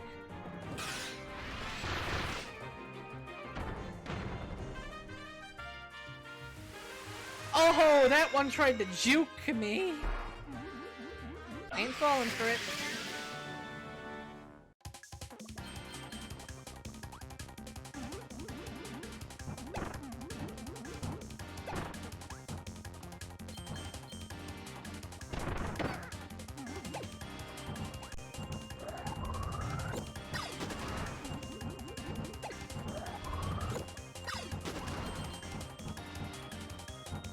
It can be boiled down to ANCAPs versus tankies. Really? I guess the Sith did start with backing up the whole Trade Federation thing. And that is pretty damn ANCAP, even if it really was just a cover for their whole evil crunk space wizard goals. So I am picking up what you're putting down. I am picking up what you're putting down. And yeah, there were also the constant signs that the Jedi weren't exactly all on the up and up either. Ironically, despite having the literal dark side magic powers, it does feel like a more nuanced conflict. I forgot what words were for a second.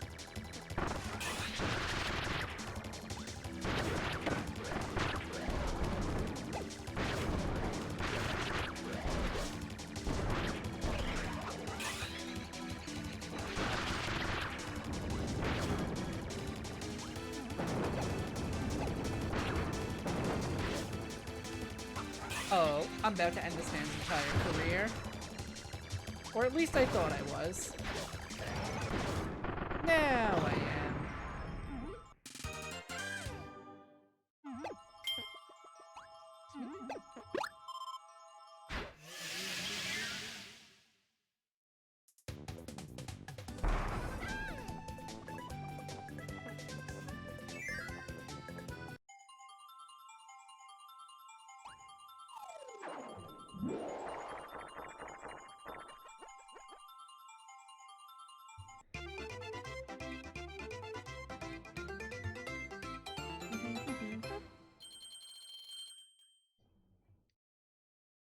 I wonder, do you think there was Rebel vs. Empire marketing back when, like, Star Wars first came out?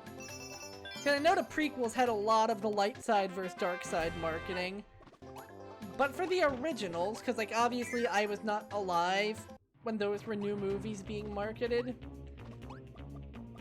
Like, was that the kind of well they found themselves going to? Or was that only really starting to be a thing once there were, like, a lot more video games and merch for that kind of stuff? Mr. Juder is back! And he has a moustache!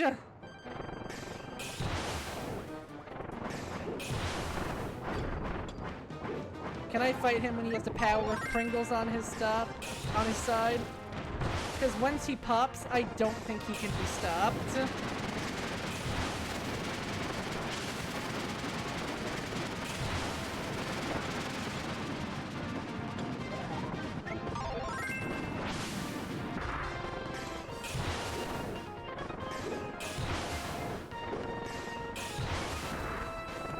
Welcome back! Mr. Juder has a moustache!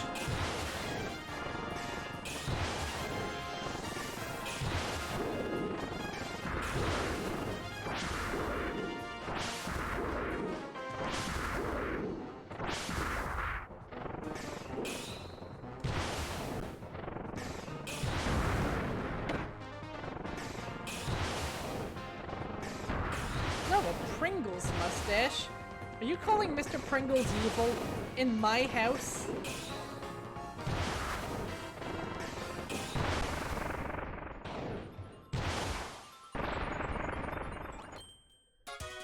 Either way, the wing has been recovered.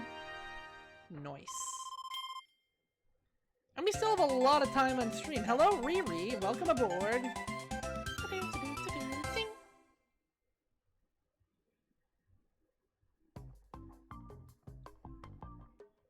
And with that, we have another challenge to do.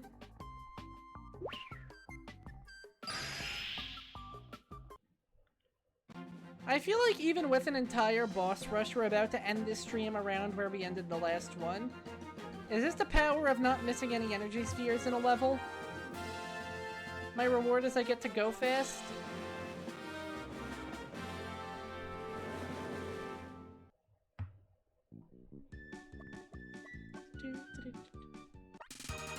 Did it, Kirby! My star cutter has its right wing back in place. Can it not be, though?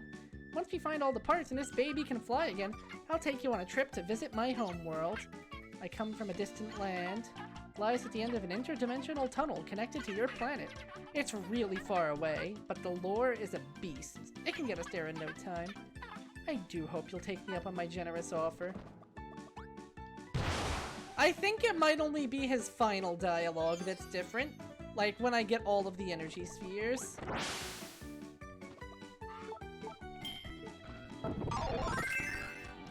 I don't know why my legitimate Nintendo Wii always crunches on this section. But either way, whip time. How are you doing today, Riri?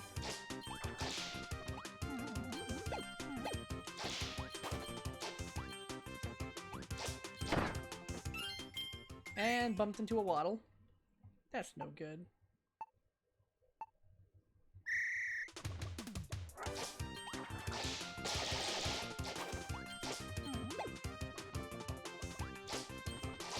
Unfortunately for you, 'tis the duder who has been duded, not the duty.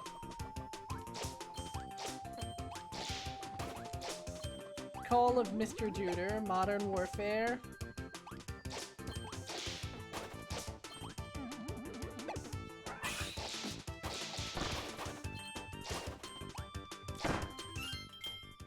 I'm a fool. I thought that would hit way lower.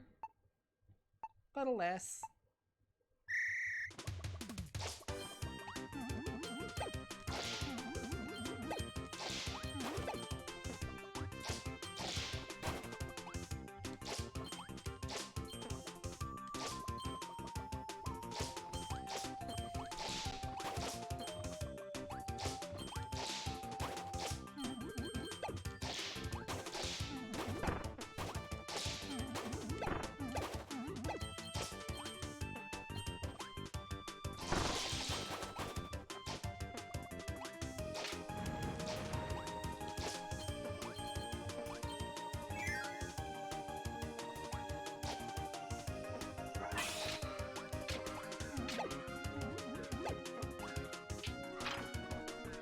How do I do this one again? Oh yeah, I forgot about that move.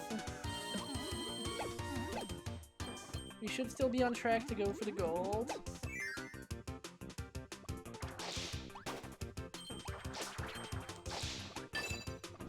And this opens up.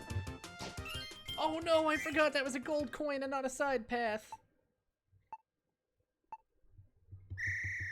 Let's try something a little different.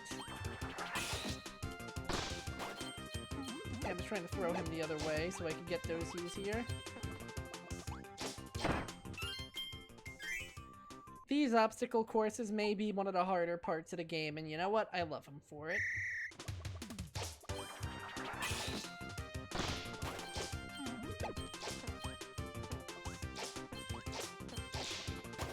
Like, I feel like more games should have optional time trial and obstacle course content.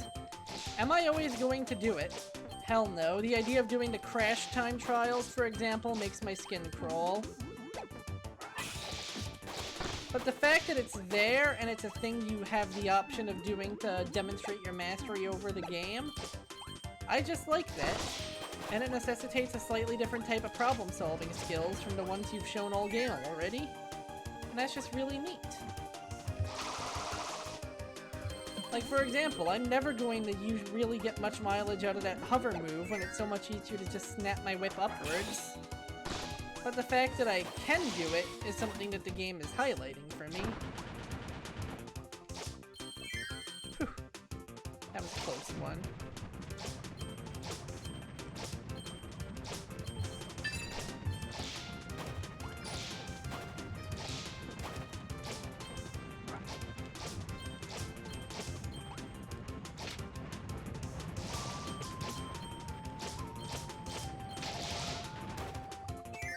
Go, second side path.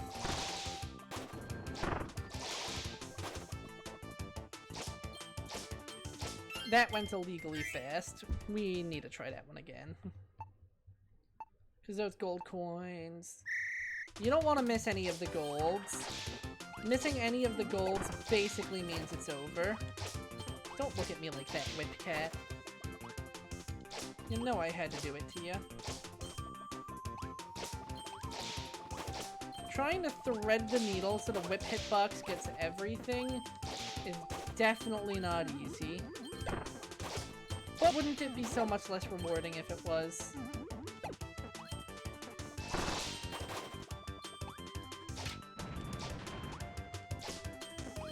There we go, there we go. Up, I missed.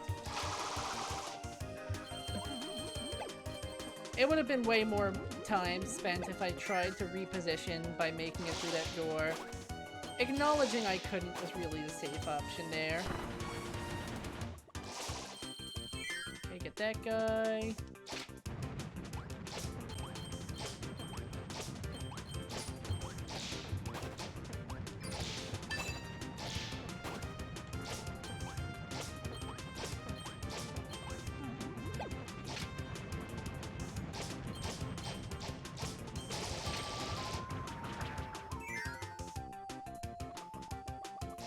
Don't even wait, run like hell.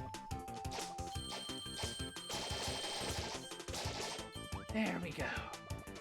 Ooh, that shaved a few years off my lifespan, if I'm being honest.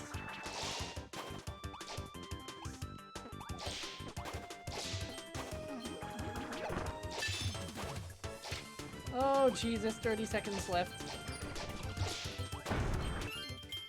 Ah. Not realizing there was a coin there donked me up. You ever have one of those moments where, like, you hesitate, and that makes any other hesitation you had way worse?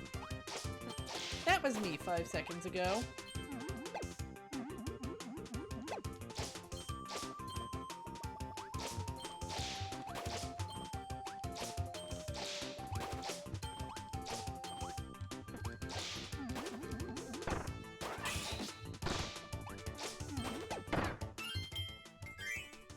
Like, you freeze up on one thing, your brain's trying to recalibrate, and in the process it's just like... Oh, I'm sorry. I was still buffering inputs. What did you want to do again?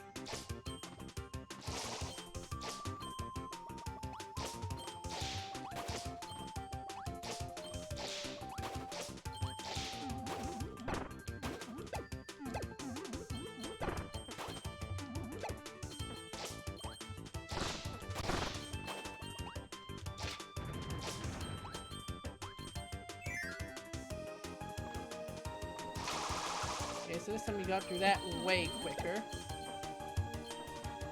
We still should have plenty of time before the clock rolls over. And I will not let that, hey, you only have a minute sound eat at me this time. Going to get. There we go. Go.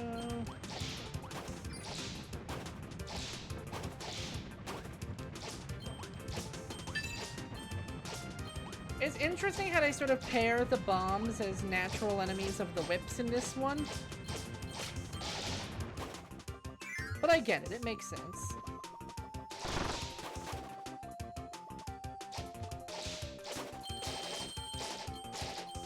Okay, we missed 1,000, but I think we'll be fine.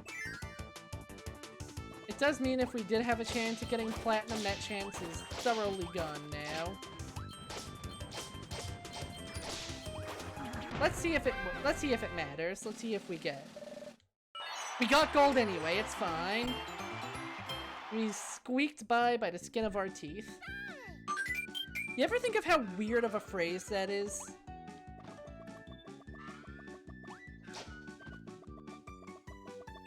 Like, I wonder if skin was a mistranslation or something? But now I can only imagine fleshy teeth, and I don't like it. Let's be fair. Nothing matters once you pass the finish line in life.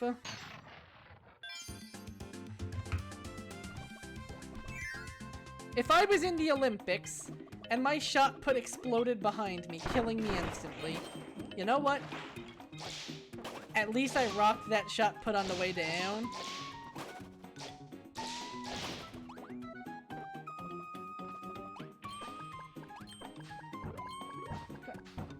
These ropes barely appear in the game, and yet they're here.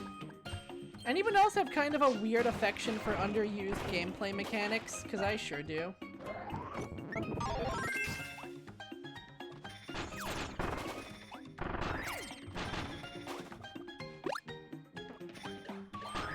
Him umbrella too big for him goddamn face.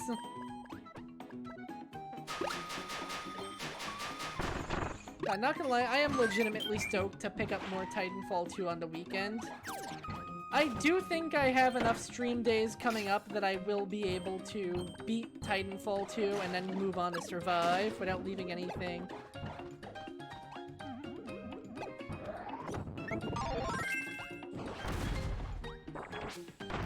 Hey God, buddy, not to doubt your perfect creation, but I think you forgot to give us teeth after we left beta. You might want to update your patch notes. In all seriousness, could you provide a pertinent quote, Alicia? Because I appreciate the link to the Wikiped, but I cannot read the Wikiped currently, for I am Koib. As we all know, Kirby can't read. He did learn how to write, though, so good for him. It is a translation thing. What was it, like skein of his teeth or something like that?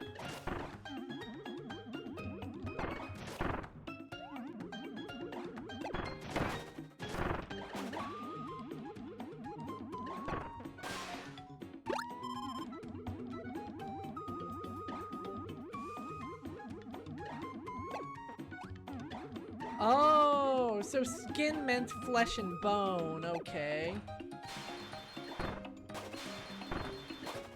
That's actually really cool. Get yourself a word that can do both.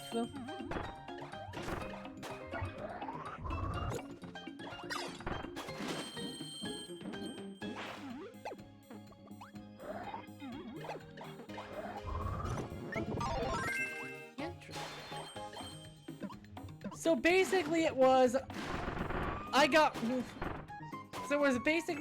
made it out of there with barely anything but my teeth left.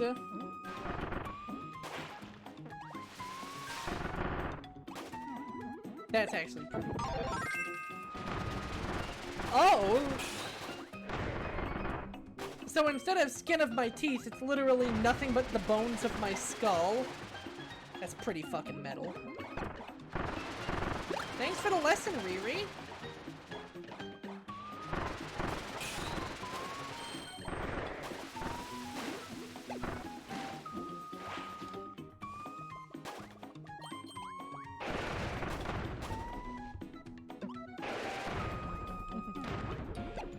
I am kind of sad that so many people choose to be jerks about the Bible. Because honestly, it's a pretty rad book other than, like, you know, what people have done with the poor thing.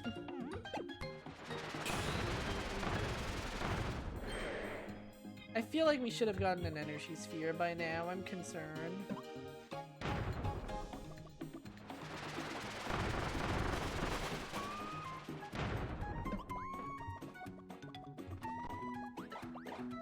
Do you really think people do that, Riri?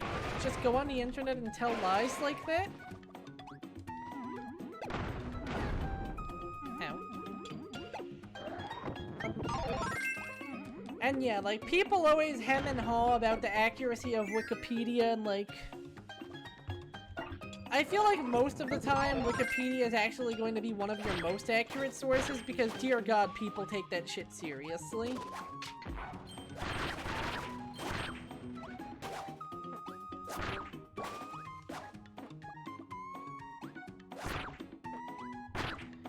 Like, don't get me wrong, it's not going to be 100% accurate, and you're going to want to avoid anything that has a citation needed on it. But at the same time, as long as for a journalistic context, as long as within a journalistic context you make sure to actually check the sources being cited, Wikipedia is actually a pretty amazing reference.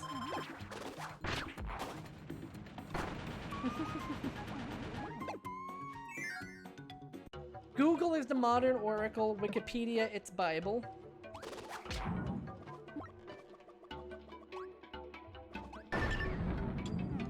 Oh, this is a miserable experience. But it's okay, the thing exploded, we're safe. Are we good? We're good! That was actually the first energy sphere, so I was wrong.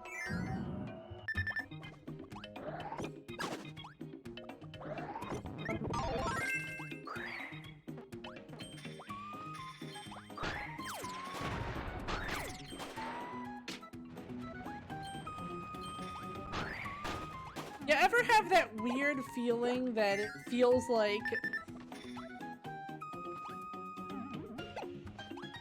I'm genuinely curious. Has a new culture formed in the modern era yet?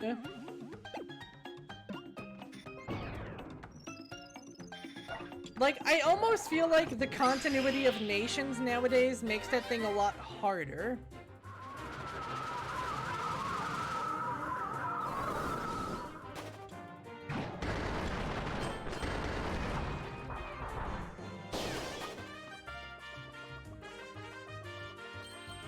Like,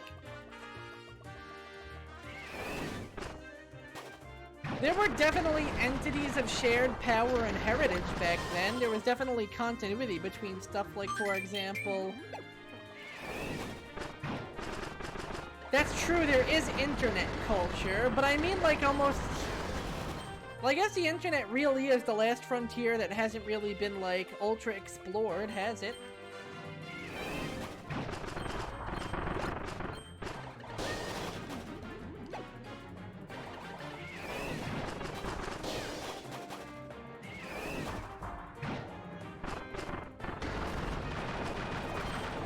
Like, it really does feel like if there is any new joint body of heritage being formed, it kind of is on the internet, huh?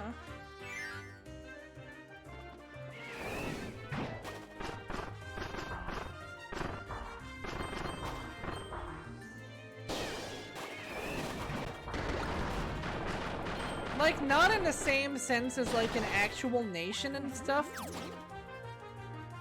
but at the same time, you know?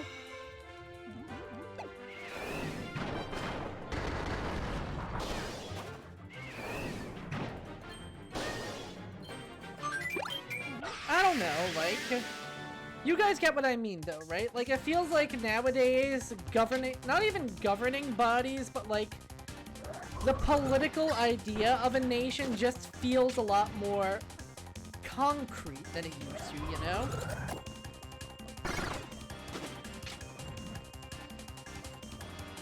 But then again, I feel like the 2020s have been very right in proving me wrong.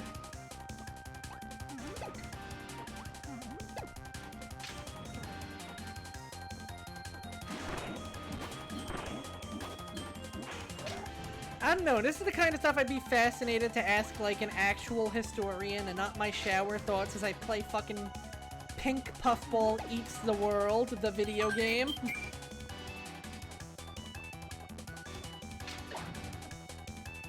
You see, unlike a lot of people that armchair think and philosophize, I acknowledge I am not qualified for this. Yes, I am so ready for Kirby Presents Gourmet Race / Fall Guys / that one tilting minigame from Forgotten Land but turned into an entire product. I don't care if it's free to play online only. Give me the fall curbs. Not only does it look fun, but it looks cute. God, it really feels weird that the entire E3 season passed and yet with no actual Nintendo Direct. Which is weird too, because from what I hear, there's a Pokemon trailer in the works. There's this Kirby trailer. I think they could have cobbled together a Direct out of all of this.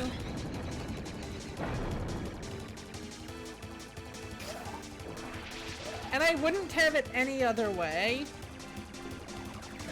He's just so happy to be here.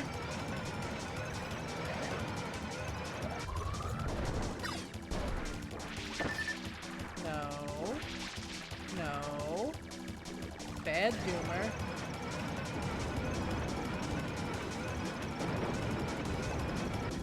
I could understand that. I could understand that. They might not feel beholden to the E3 season. And I can't blame them for it. And unlike what some people think, it's not like they released nothing for us. I swear, Smash broke Nintendo fans' brains. I don't think they count anime swordsmen as people anymore. Remember Project Landfall or whatever that thing was, where all the Nintendo fans were really angry that the cool JRPGs weren't being sent over? Do you think modern Nintendo fans, if they could invent a time machine, would go back and beat the shit out of those guys? Or do you think the natural state of a Nintendo fan is just outrage? I realize my statements are not mutually exclusive.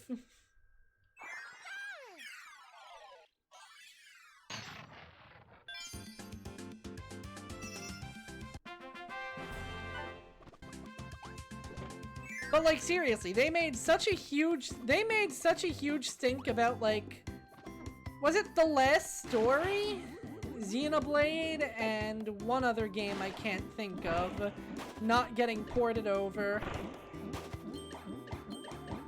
With how angry Nintendo fans are at Fire Emblem and Xenoblade having a continued existence. Oh, how much do you want to bet some of those people being butt mad are the same exact person? How much do you want to bet? I guarantee you at least, like... No, it wasn't Live a Live. These were, like, Wii era. Oh boy, what are the opinions, Riri? Are people turning the blade on Kirby now?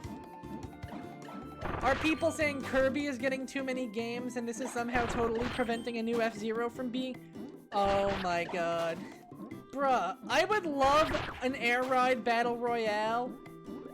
But come on, this is a cute little side project. If a new Air Ride released on this budget, you would be mad. Besides, let's be fair. Y'all fucks only played 1/3 of Kirby's Air Ride anyway. And you know what? You're correct too, because that part of Kirby's Air Ride rules. Yeah, I think sometimes people forget that video games already exist. Like, I'm of two minds about Mario Strikers Battle League, for example. I do think it released a little bit lukewarm, and Mario has had that problem with his sports games a lot recently. Ooh, Kibble Blade in black.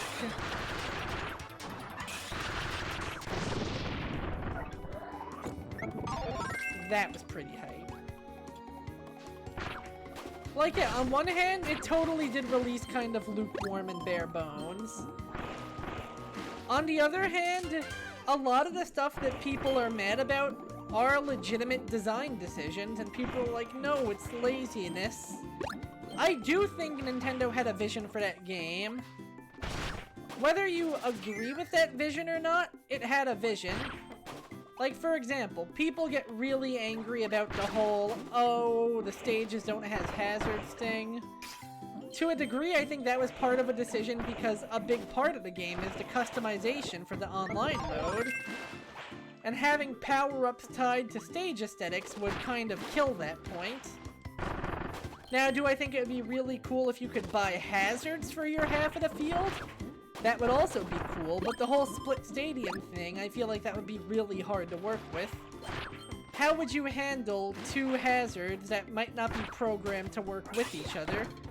You definitely couldn't have full field stuff, like for example, the one court where you lost you lost a random number of players when the game started.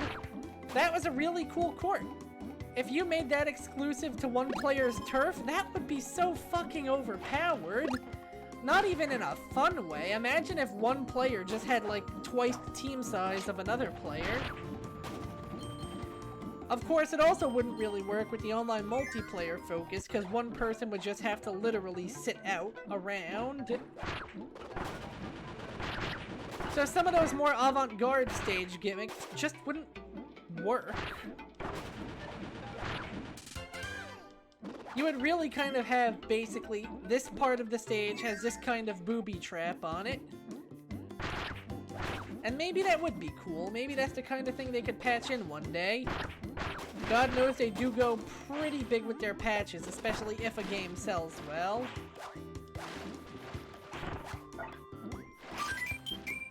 Similarly, the sidekicks. Yes, I know. I love the sidekicks. We all love the sidekicks. I would absolutely play as the Jobbers and the Scrimblows instead of playing as major Mario characters anytime I had the option to. But again, consider that this is a multiplayer battle mode where every character is supposed to be of equal merit. Imagine how online multiplayer would go if only one person could be the team captain. Oh no. I suck at the shoe. Like, could you imagine the kind of anger? Could you imagine how many people would be pulling like a freaking League of Legends and being like, yeah, no, if you don't give me the exact position I want, I am going to feed to the enemy team. It's way easier to make all the characters functionally similar and not have to worry about that, especially when, again, the focus of this is multiplayer and online instead of the old team-based format. One last example, smaller character roster. I know, it sucks ass, especially when you consider that you have 4 unique people to a team, so you're gonna get a lot of overlap a lot of the time.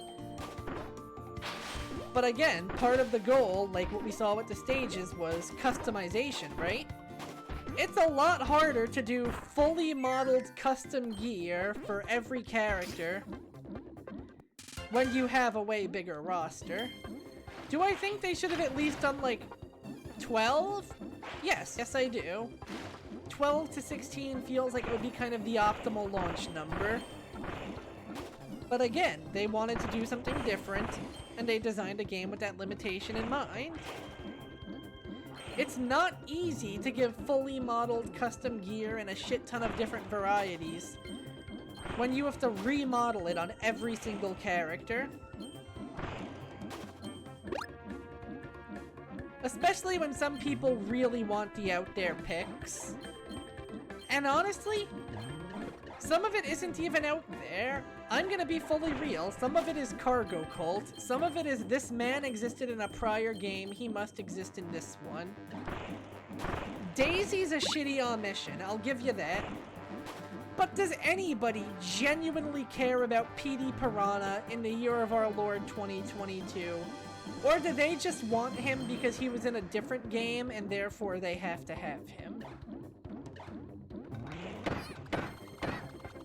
Like, there are like at least 20 different way more relevant and enjoyable picks than, like, you know, an old Mario Sunshine character at this point.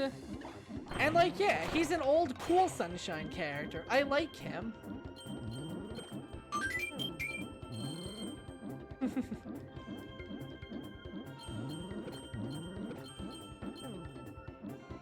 I think Daisy's pretty neat.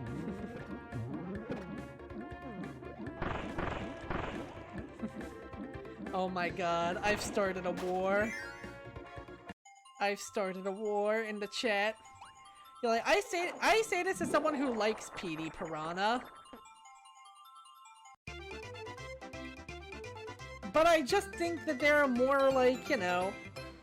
We've had 20 years of Mario games since Sunshine. There are a lot of newer characters that you could probably say, hey, I want to see this guy's right away. It reminds me of the early days of the Mario fandom, where everybody really had to say how much they liked the Koopalings. Let's be fair, Rosalina is space and also possibly God. And she was tall before the inevitable peachification began. Yeah, it was literally 20 years at this point.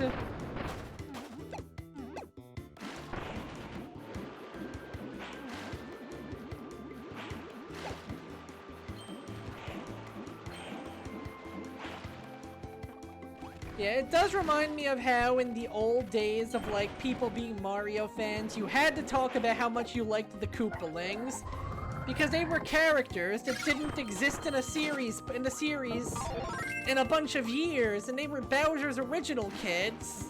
And you know what? I bet you half of those same people that whined about the Koopalings being gone are the same ones that get really angry every time they see them in a game now.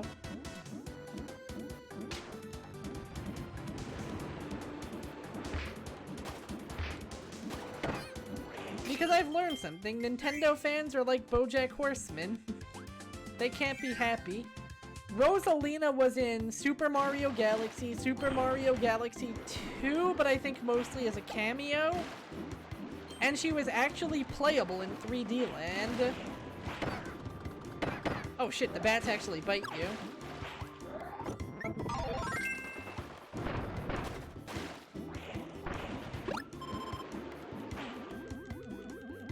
Yeah, she was like a really secret unlockable character. Like, her presence wasn't even forecasted, and then they were like, hey, you beat the entire game, cool, you're Rosalina now.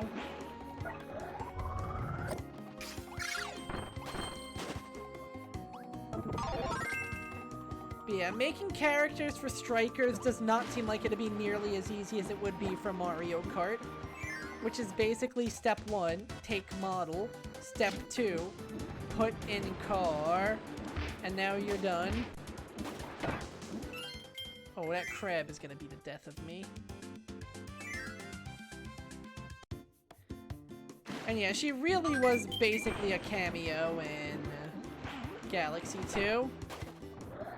Like, it feels weird to even say she was in the game in retrospect. Yes, step 1, take man. Step 2, chop off him hands. God, please, please give me the DDD ball. Kirby has so many orbs. Let me play as them all on the racetrack. Especially if this is one of those free-to-play, we're gonna keep releasing content and there's nothing you can do about it. Yeah, you love it, models. Then they can totally say, up. It's been a week since anyone's played the game. Here's Magalore.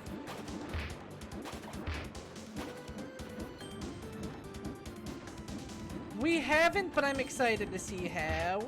In Hal, I trust.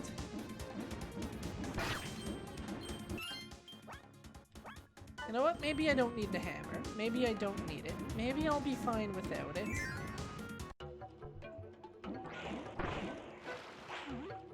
I don't think I'm gonna be fine without it.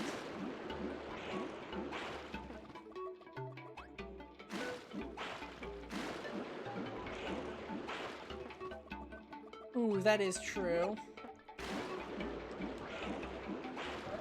Damn, it just really does not want to spit today, does it? I think it depends on how the multiplayer modes actually work.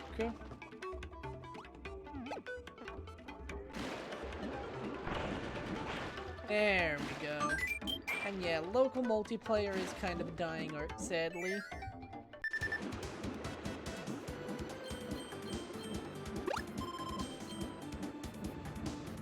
Which is such a shame. Like, I can get it, but it's also, I'm dead. A shame. A lot of people are calling it Kirby Fall Guys. And on one hand, I can get it. On the other hand, how much of that is motivated by the fact that there is a goal that you are racing towards? It remains to be seen how similar to it actually— oh god, not this part. I hate this part.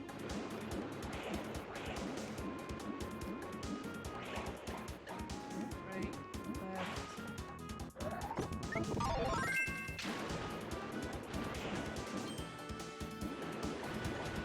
It seems like there's no fake outs. It really is based on... yeah, we don't know enough about the game to start saying stuff. So naturally, people are going to start acting like they already know everything.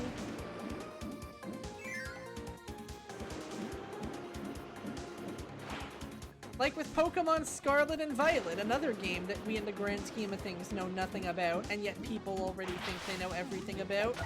And in fact, are entitled to.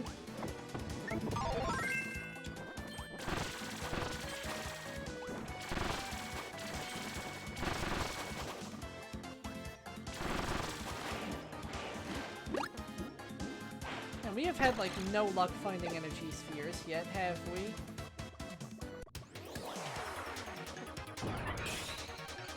What's the actual title?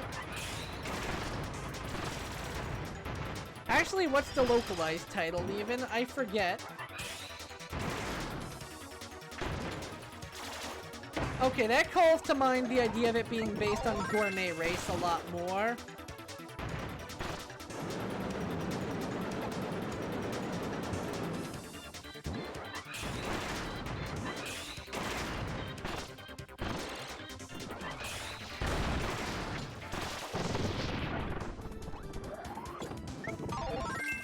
Fest is just Fesu, huh?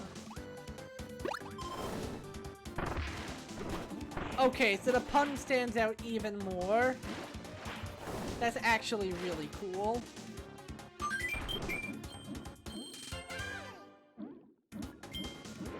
Show me Railjack and Necromech. I am curious what makes you think extremely my shit, but I hear Necromech... like, I hear Necromech and that name already is giving me the vapors. Okay, middle. Right. Left. Left. Wait, shit, I wasn't prepared!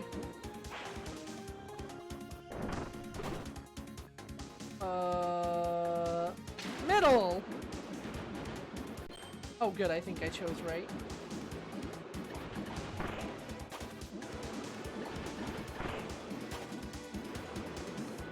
Poop, I did not choose right. Wait. Yeah, no, I did not choose right. Okay, where's the nearest enemy to slowly but passionately murder me? Did I kill the last enemy that can slowly but passionately murder me? I did. I'm not even on the right side for a do-over. I don't want to replay this level, it sucks.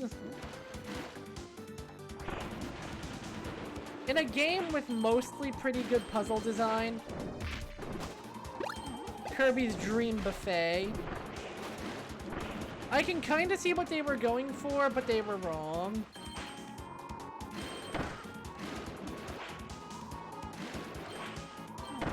It's too late for me to die now. I mean, I could have exited the level and restarted, but effort.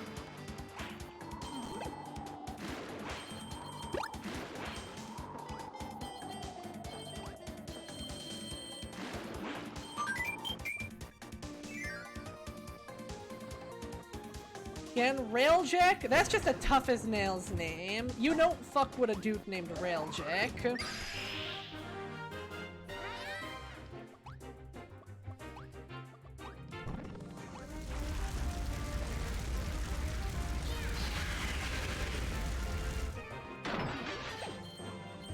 Warframe sounds like a game I would love to try, but everything about the idea of trying Warframe is also terrifying.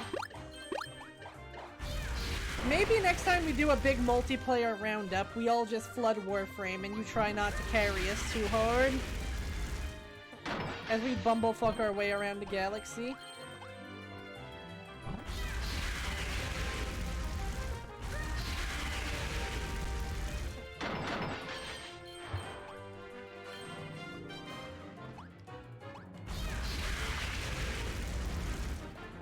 Bump.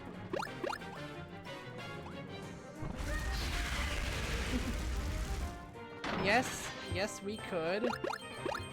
I don't know when though, because Sunday might be my own personal beach episode.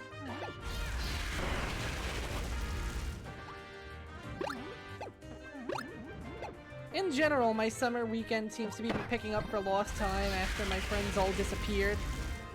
I'd be stuck with the same weapon the entire time. Why's that? Do I not get loot drops in your server?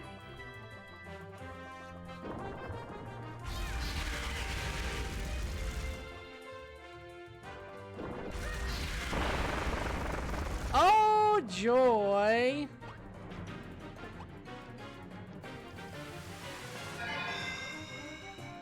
That sure is a thing, jump off.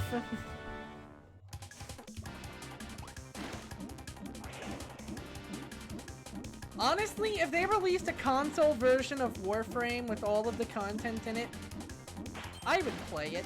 I would pay $60 for that. I wish that they did that more often with dead live service games. Bundle it all together and give it to the people.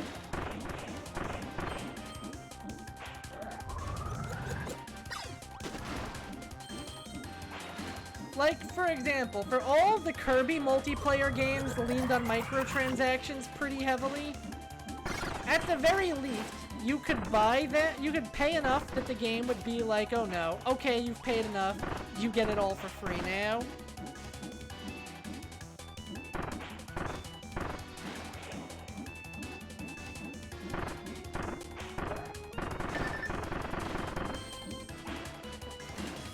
So consoles have the same live service model. Interesting. Oh my god, I should not have been allowed in that door. Kirby, get the banana. Potassium. I mean, did you hear that Ubisoft is killing a game they just sold for 75% off? A completely single-player game at that?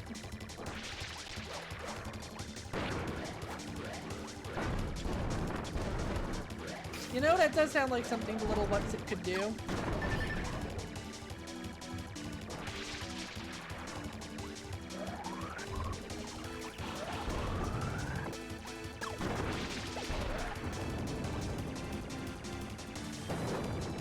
No, they're literally killing access to Assassin's Creed Liberation.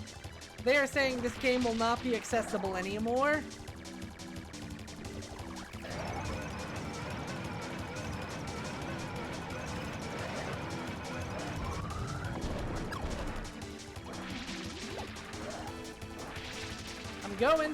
I'm going.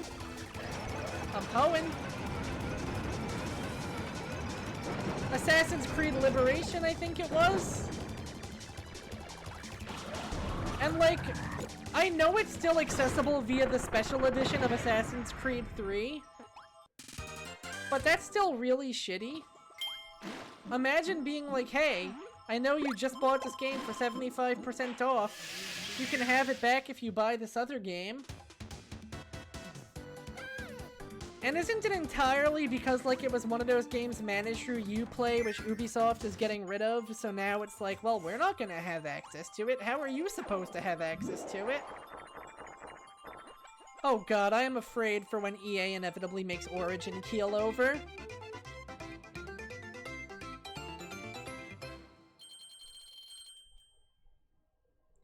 Like, I get it. An online service can't be up forever. Okay, thank goodness. I'm glad they walked that back, at least. I'm still amazed they can kill DLC for a game. It should be downloadable content. But I guess it's I guess it's more like WAC? Web accessible content?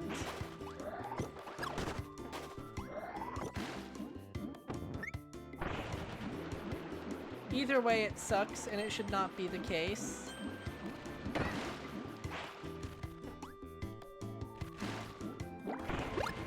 Like, come on, people.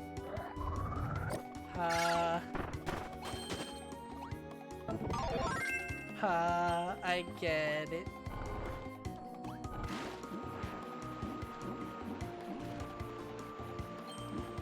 Like, for example, Nintendo's closing the Wii U eShop.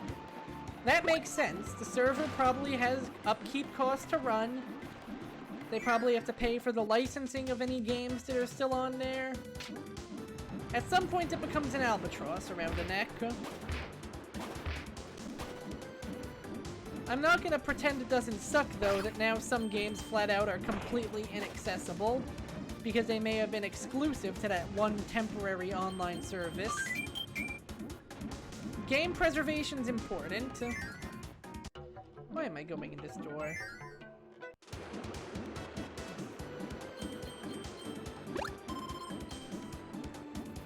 At the very least, I wish any games that became abandonware could be obtained easily for free, you know?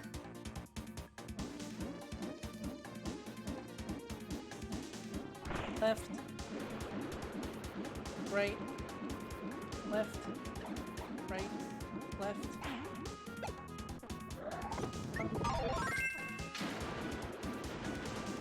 Yeah.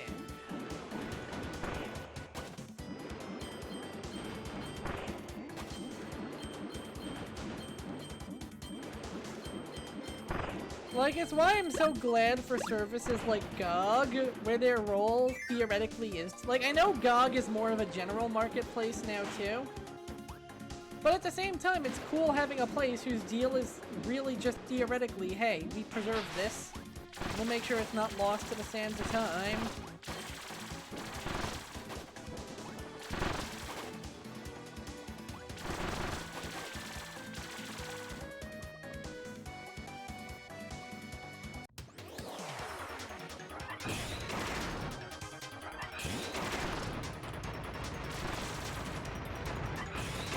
I love how his little bandana looks like hazard stripes.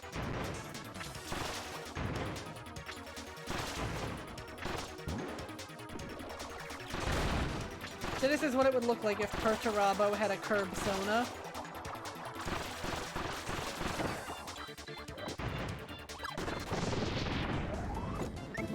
But honestly, I know he's an unpleasant dick.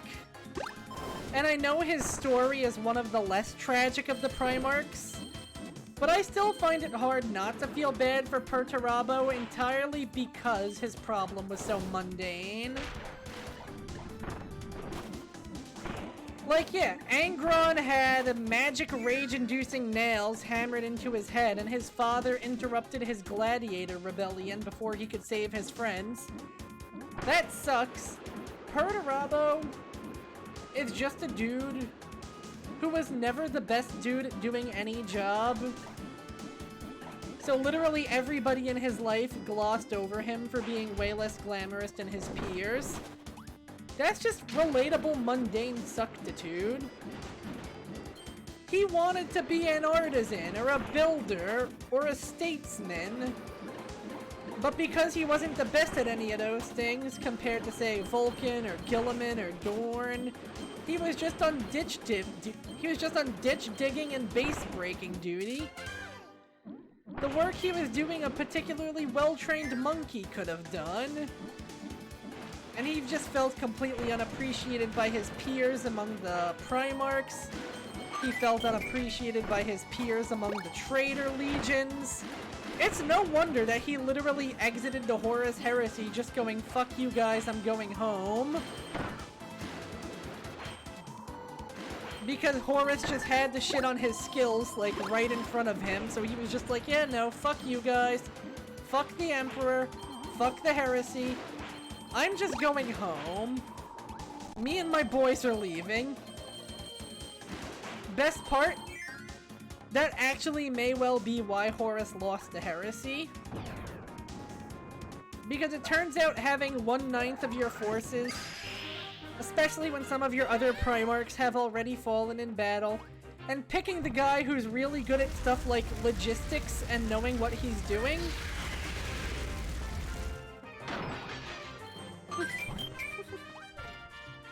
The Tau are cool and good. Fuck anyone who says otherwise.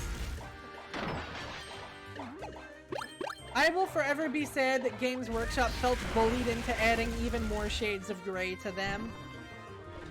They were literally a empire building species with a rigid caste system. That's already shades of gray. But I guess because sometimes they asked people about diplomacy, shitty nerds were like, "Bah, it doesn't fit." I'm hoping those same shitty nerds don't get their terrible grubby hands all over the Leagues of Votann. Let my space dwarves be cool people who treat robots like they are people as well. Like, they have a nice compelling hook. Their gods are dying. You can get some good grimdark mileage out of them. Don't also make them like secret space Nazis or shit. Keep your hands off my beautiful space dwarves. I am all for the squats being the new chillest dudes in the setting.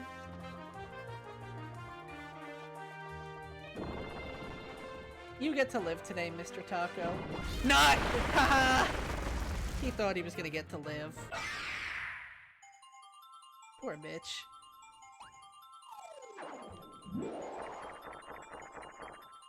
Okay, my shoulders are definitely feeling a lot less tense. One level stands between us and Fatty Puffer. Do you think we clear?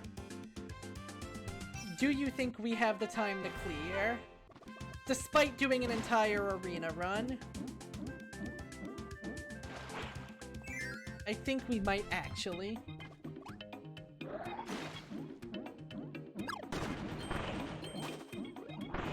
Also, man, jump off. I think I have a new hobby. It's telling my friends who play Magic the Gathering how Warhammer 40k tournaments are handled, and just watching the light in their eyes die a little.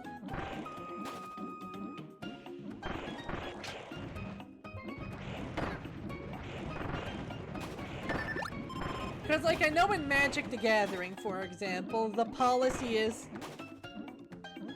wacky anime expressions. How do you mean, Riri?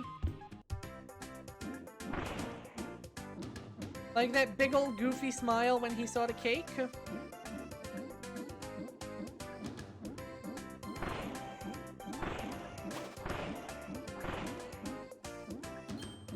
On one hand, I think it does take a little away from the simple appeal of just his big ol', like just his regular face. But on the other hand, it's not like he wasn't also pretty expressive in 64 and the Crystal Shards. Like that big ol', like the big shocked eyes are actually kind of a retro callback to those games. He stopped doing it for a while and now it's back, and I think that's at least pretty neat. I do see how it could detract a little from the simple underlying charm. But at the same time, I like it. You're seeing the tweet that compared it to how it looked in the other games?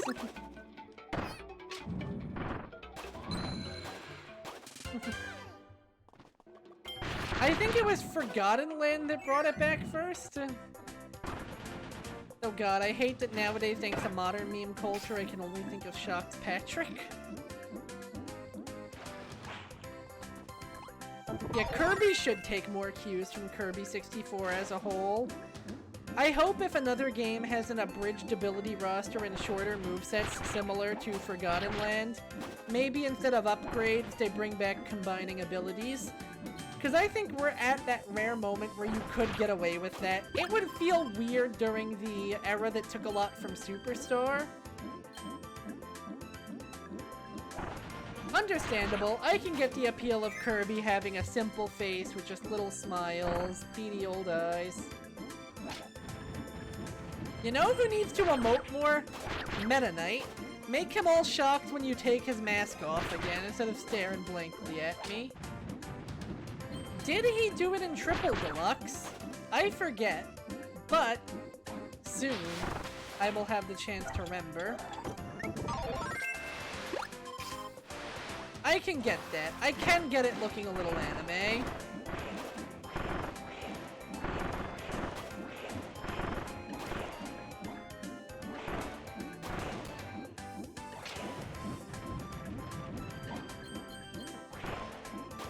I do kind of dig it though, because look at how happy my boy looks. Biased against Kirby 64? That is not one I've heard before. Do tell. So that game I feel like has gone from underrated to almost golden cow. Oh, you just didn't like the game's visual aesthetic?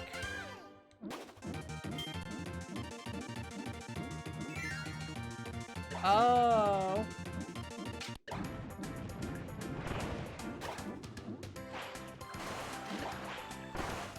I do feel like Kirby 64 is a game that, gameplay-wise, doesn't exactly handle the best.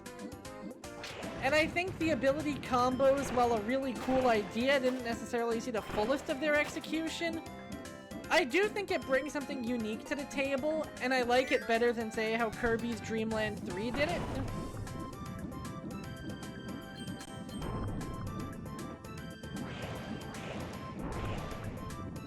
I will admit it was kind of my first Kirby in that I played it at a hotel, and I never saw it again. It was my white whale. My real first was Nightmare in Dreamland. So it was all about that GBA era for me. Nightmare in Dreamland, Squeak Squad, Amazing Mirror. And then we got it. Kirby Superstar Ultra. And my eyes were opened to an entirely new way to curb. Then Returns to Dreamland came out, and it was like, what if Superstar Ultra was... It wasn't exactly the hottest swing of time in Kirby's history, I'll say.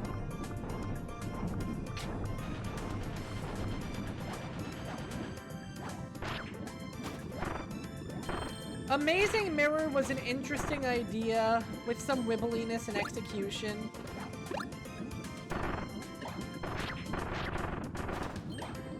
And Squeak Squad...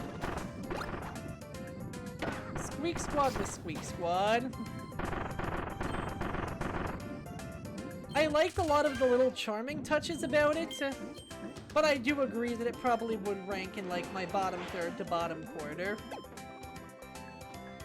My unpopular opinion is that I don't really think that Kirby's Dream Land 3 felt the best to play. Of the Dark Matter trilogy, from a sheer play experience, I would actually put Dreamland 2, the black sheep of the franchise, as the one where at least the moment-to-moment movement felt the best. But that's from a gameplay perspective. 3 and 64 kick its ass on charm.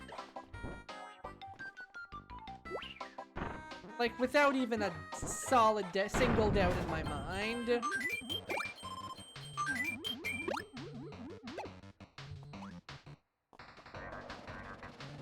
Dreamland 2, I think people don't know what to think of. I will say some of the rainbow drops required some real BS levels of precision platforming and ability transportation. It definitely wasn't a perfect game.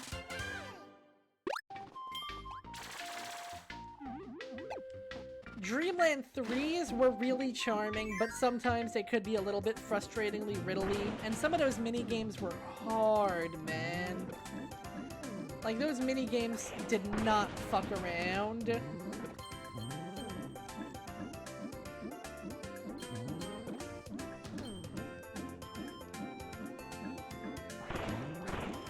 Yeah, I liked the animal friends a lot better in 2, but I will also concede that they almost felt kind of mandatory. In 3, I felt like the animal friends, like, weren't quite as necessary. Like, if I remember correctly, they weren't bonus HP anymore.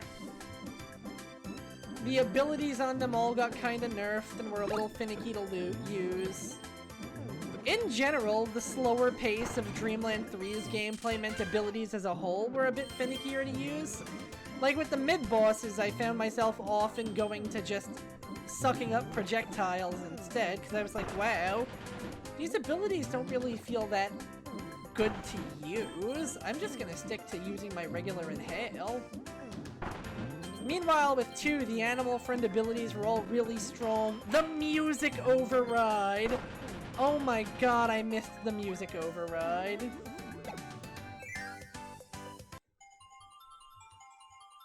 Like, some of the hard stuff was a challenge, but some of it was, you've lost this ability in this level. You don't get to use it anymore, like... Oh, what's that? You needed it in order to open up this rainbow drop? Well, I guess you're just gonna have to go all the way back to a different world, buddy. I like hard, but I like hard when you get chances to try again. Like, there's a reason why that one level had me rolling my eyes a little, cause oh, you don't read this pattern right? Sorry. Start the level over. 2's moment-to-moment music wasn't great, but the animal friend themes were fantastic, and that's why I kind of don't mind them overriding the level themes every time. Because those 3 songs ruled.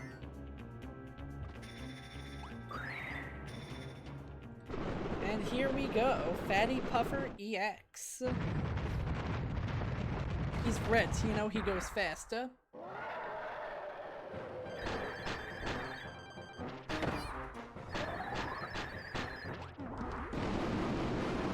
He's not gonna hit that wall. Instead, he's gonna do that, and then hit that wall.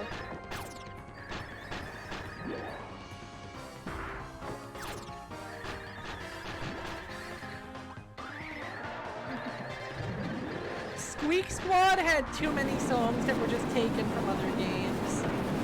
Meanwhile, Star Allies, remix after remix. And I get it because it's an anniversary title and also all the remixes slap. But it is also a little bit of a shame because original compositions are really good in this series too.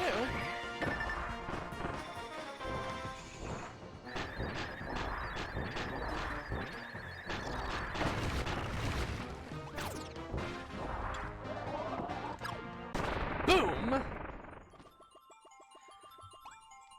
That's true, it did also have a lot of originals too. And the Void Termina music, for example, fantastic. Highness Battle, fantastic. Mage Sisters theme, fantastic.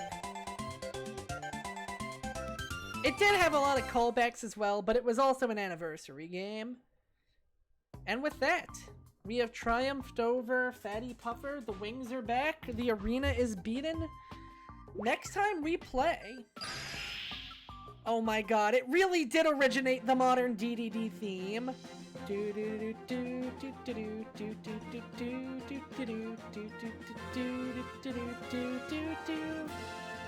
didn't change it, it evolved it. Just like how Superstar added the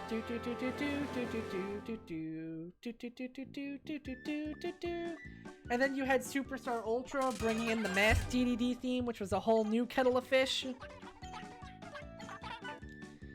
So we will pick this off where we left off next time. About half the game is beaten again, and we'll be beating the other half. Until then, I'll catch you guys later. Well, we're probably not going to beat the whole other half, but we're going to beat a substantial chunk of it. And then the third stream will hopefully be True Arena and conclusion in True Arena. But that's another time. For this time, I'm about to throw you guys into a raid. Have a great time, guys, and enjoy your day. Thanks to you guys all so much for coming. And I'm glad I finally had a chance to get back into this after a busy week. See you guys.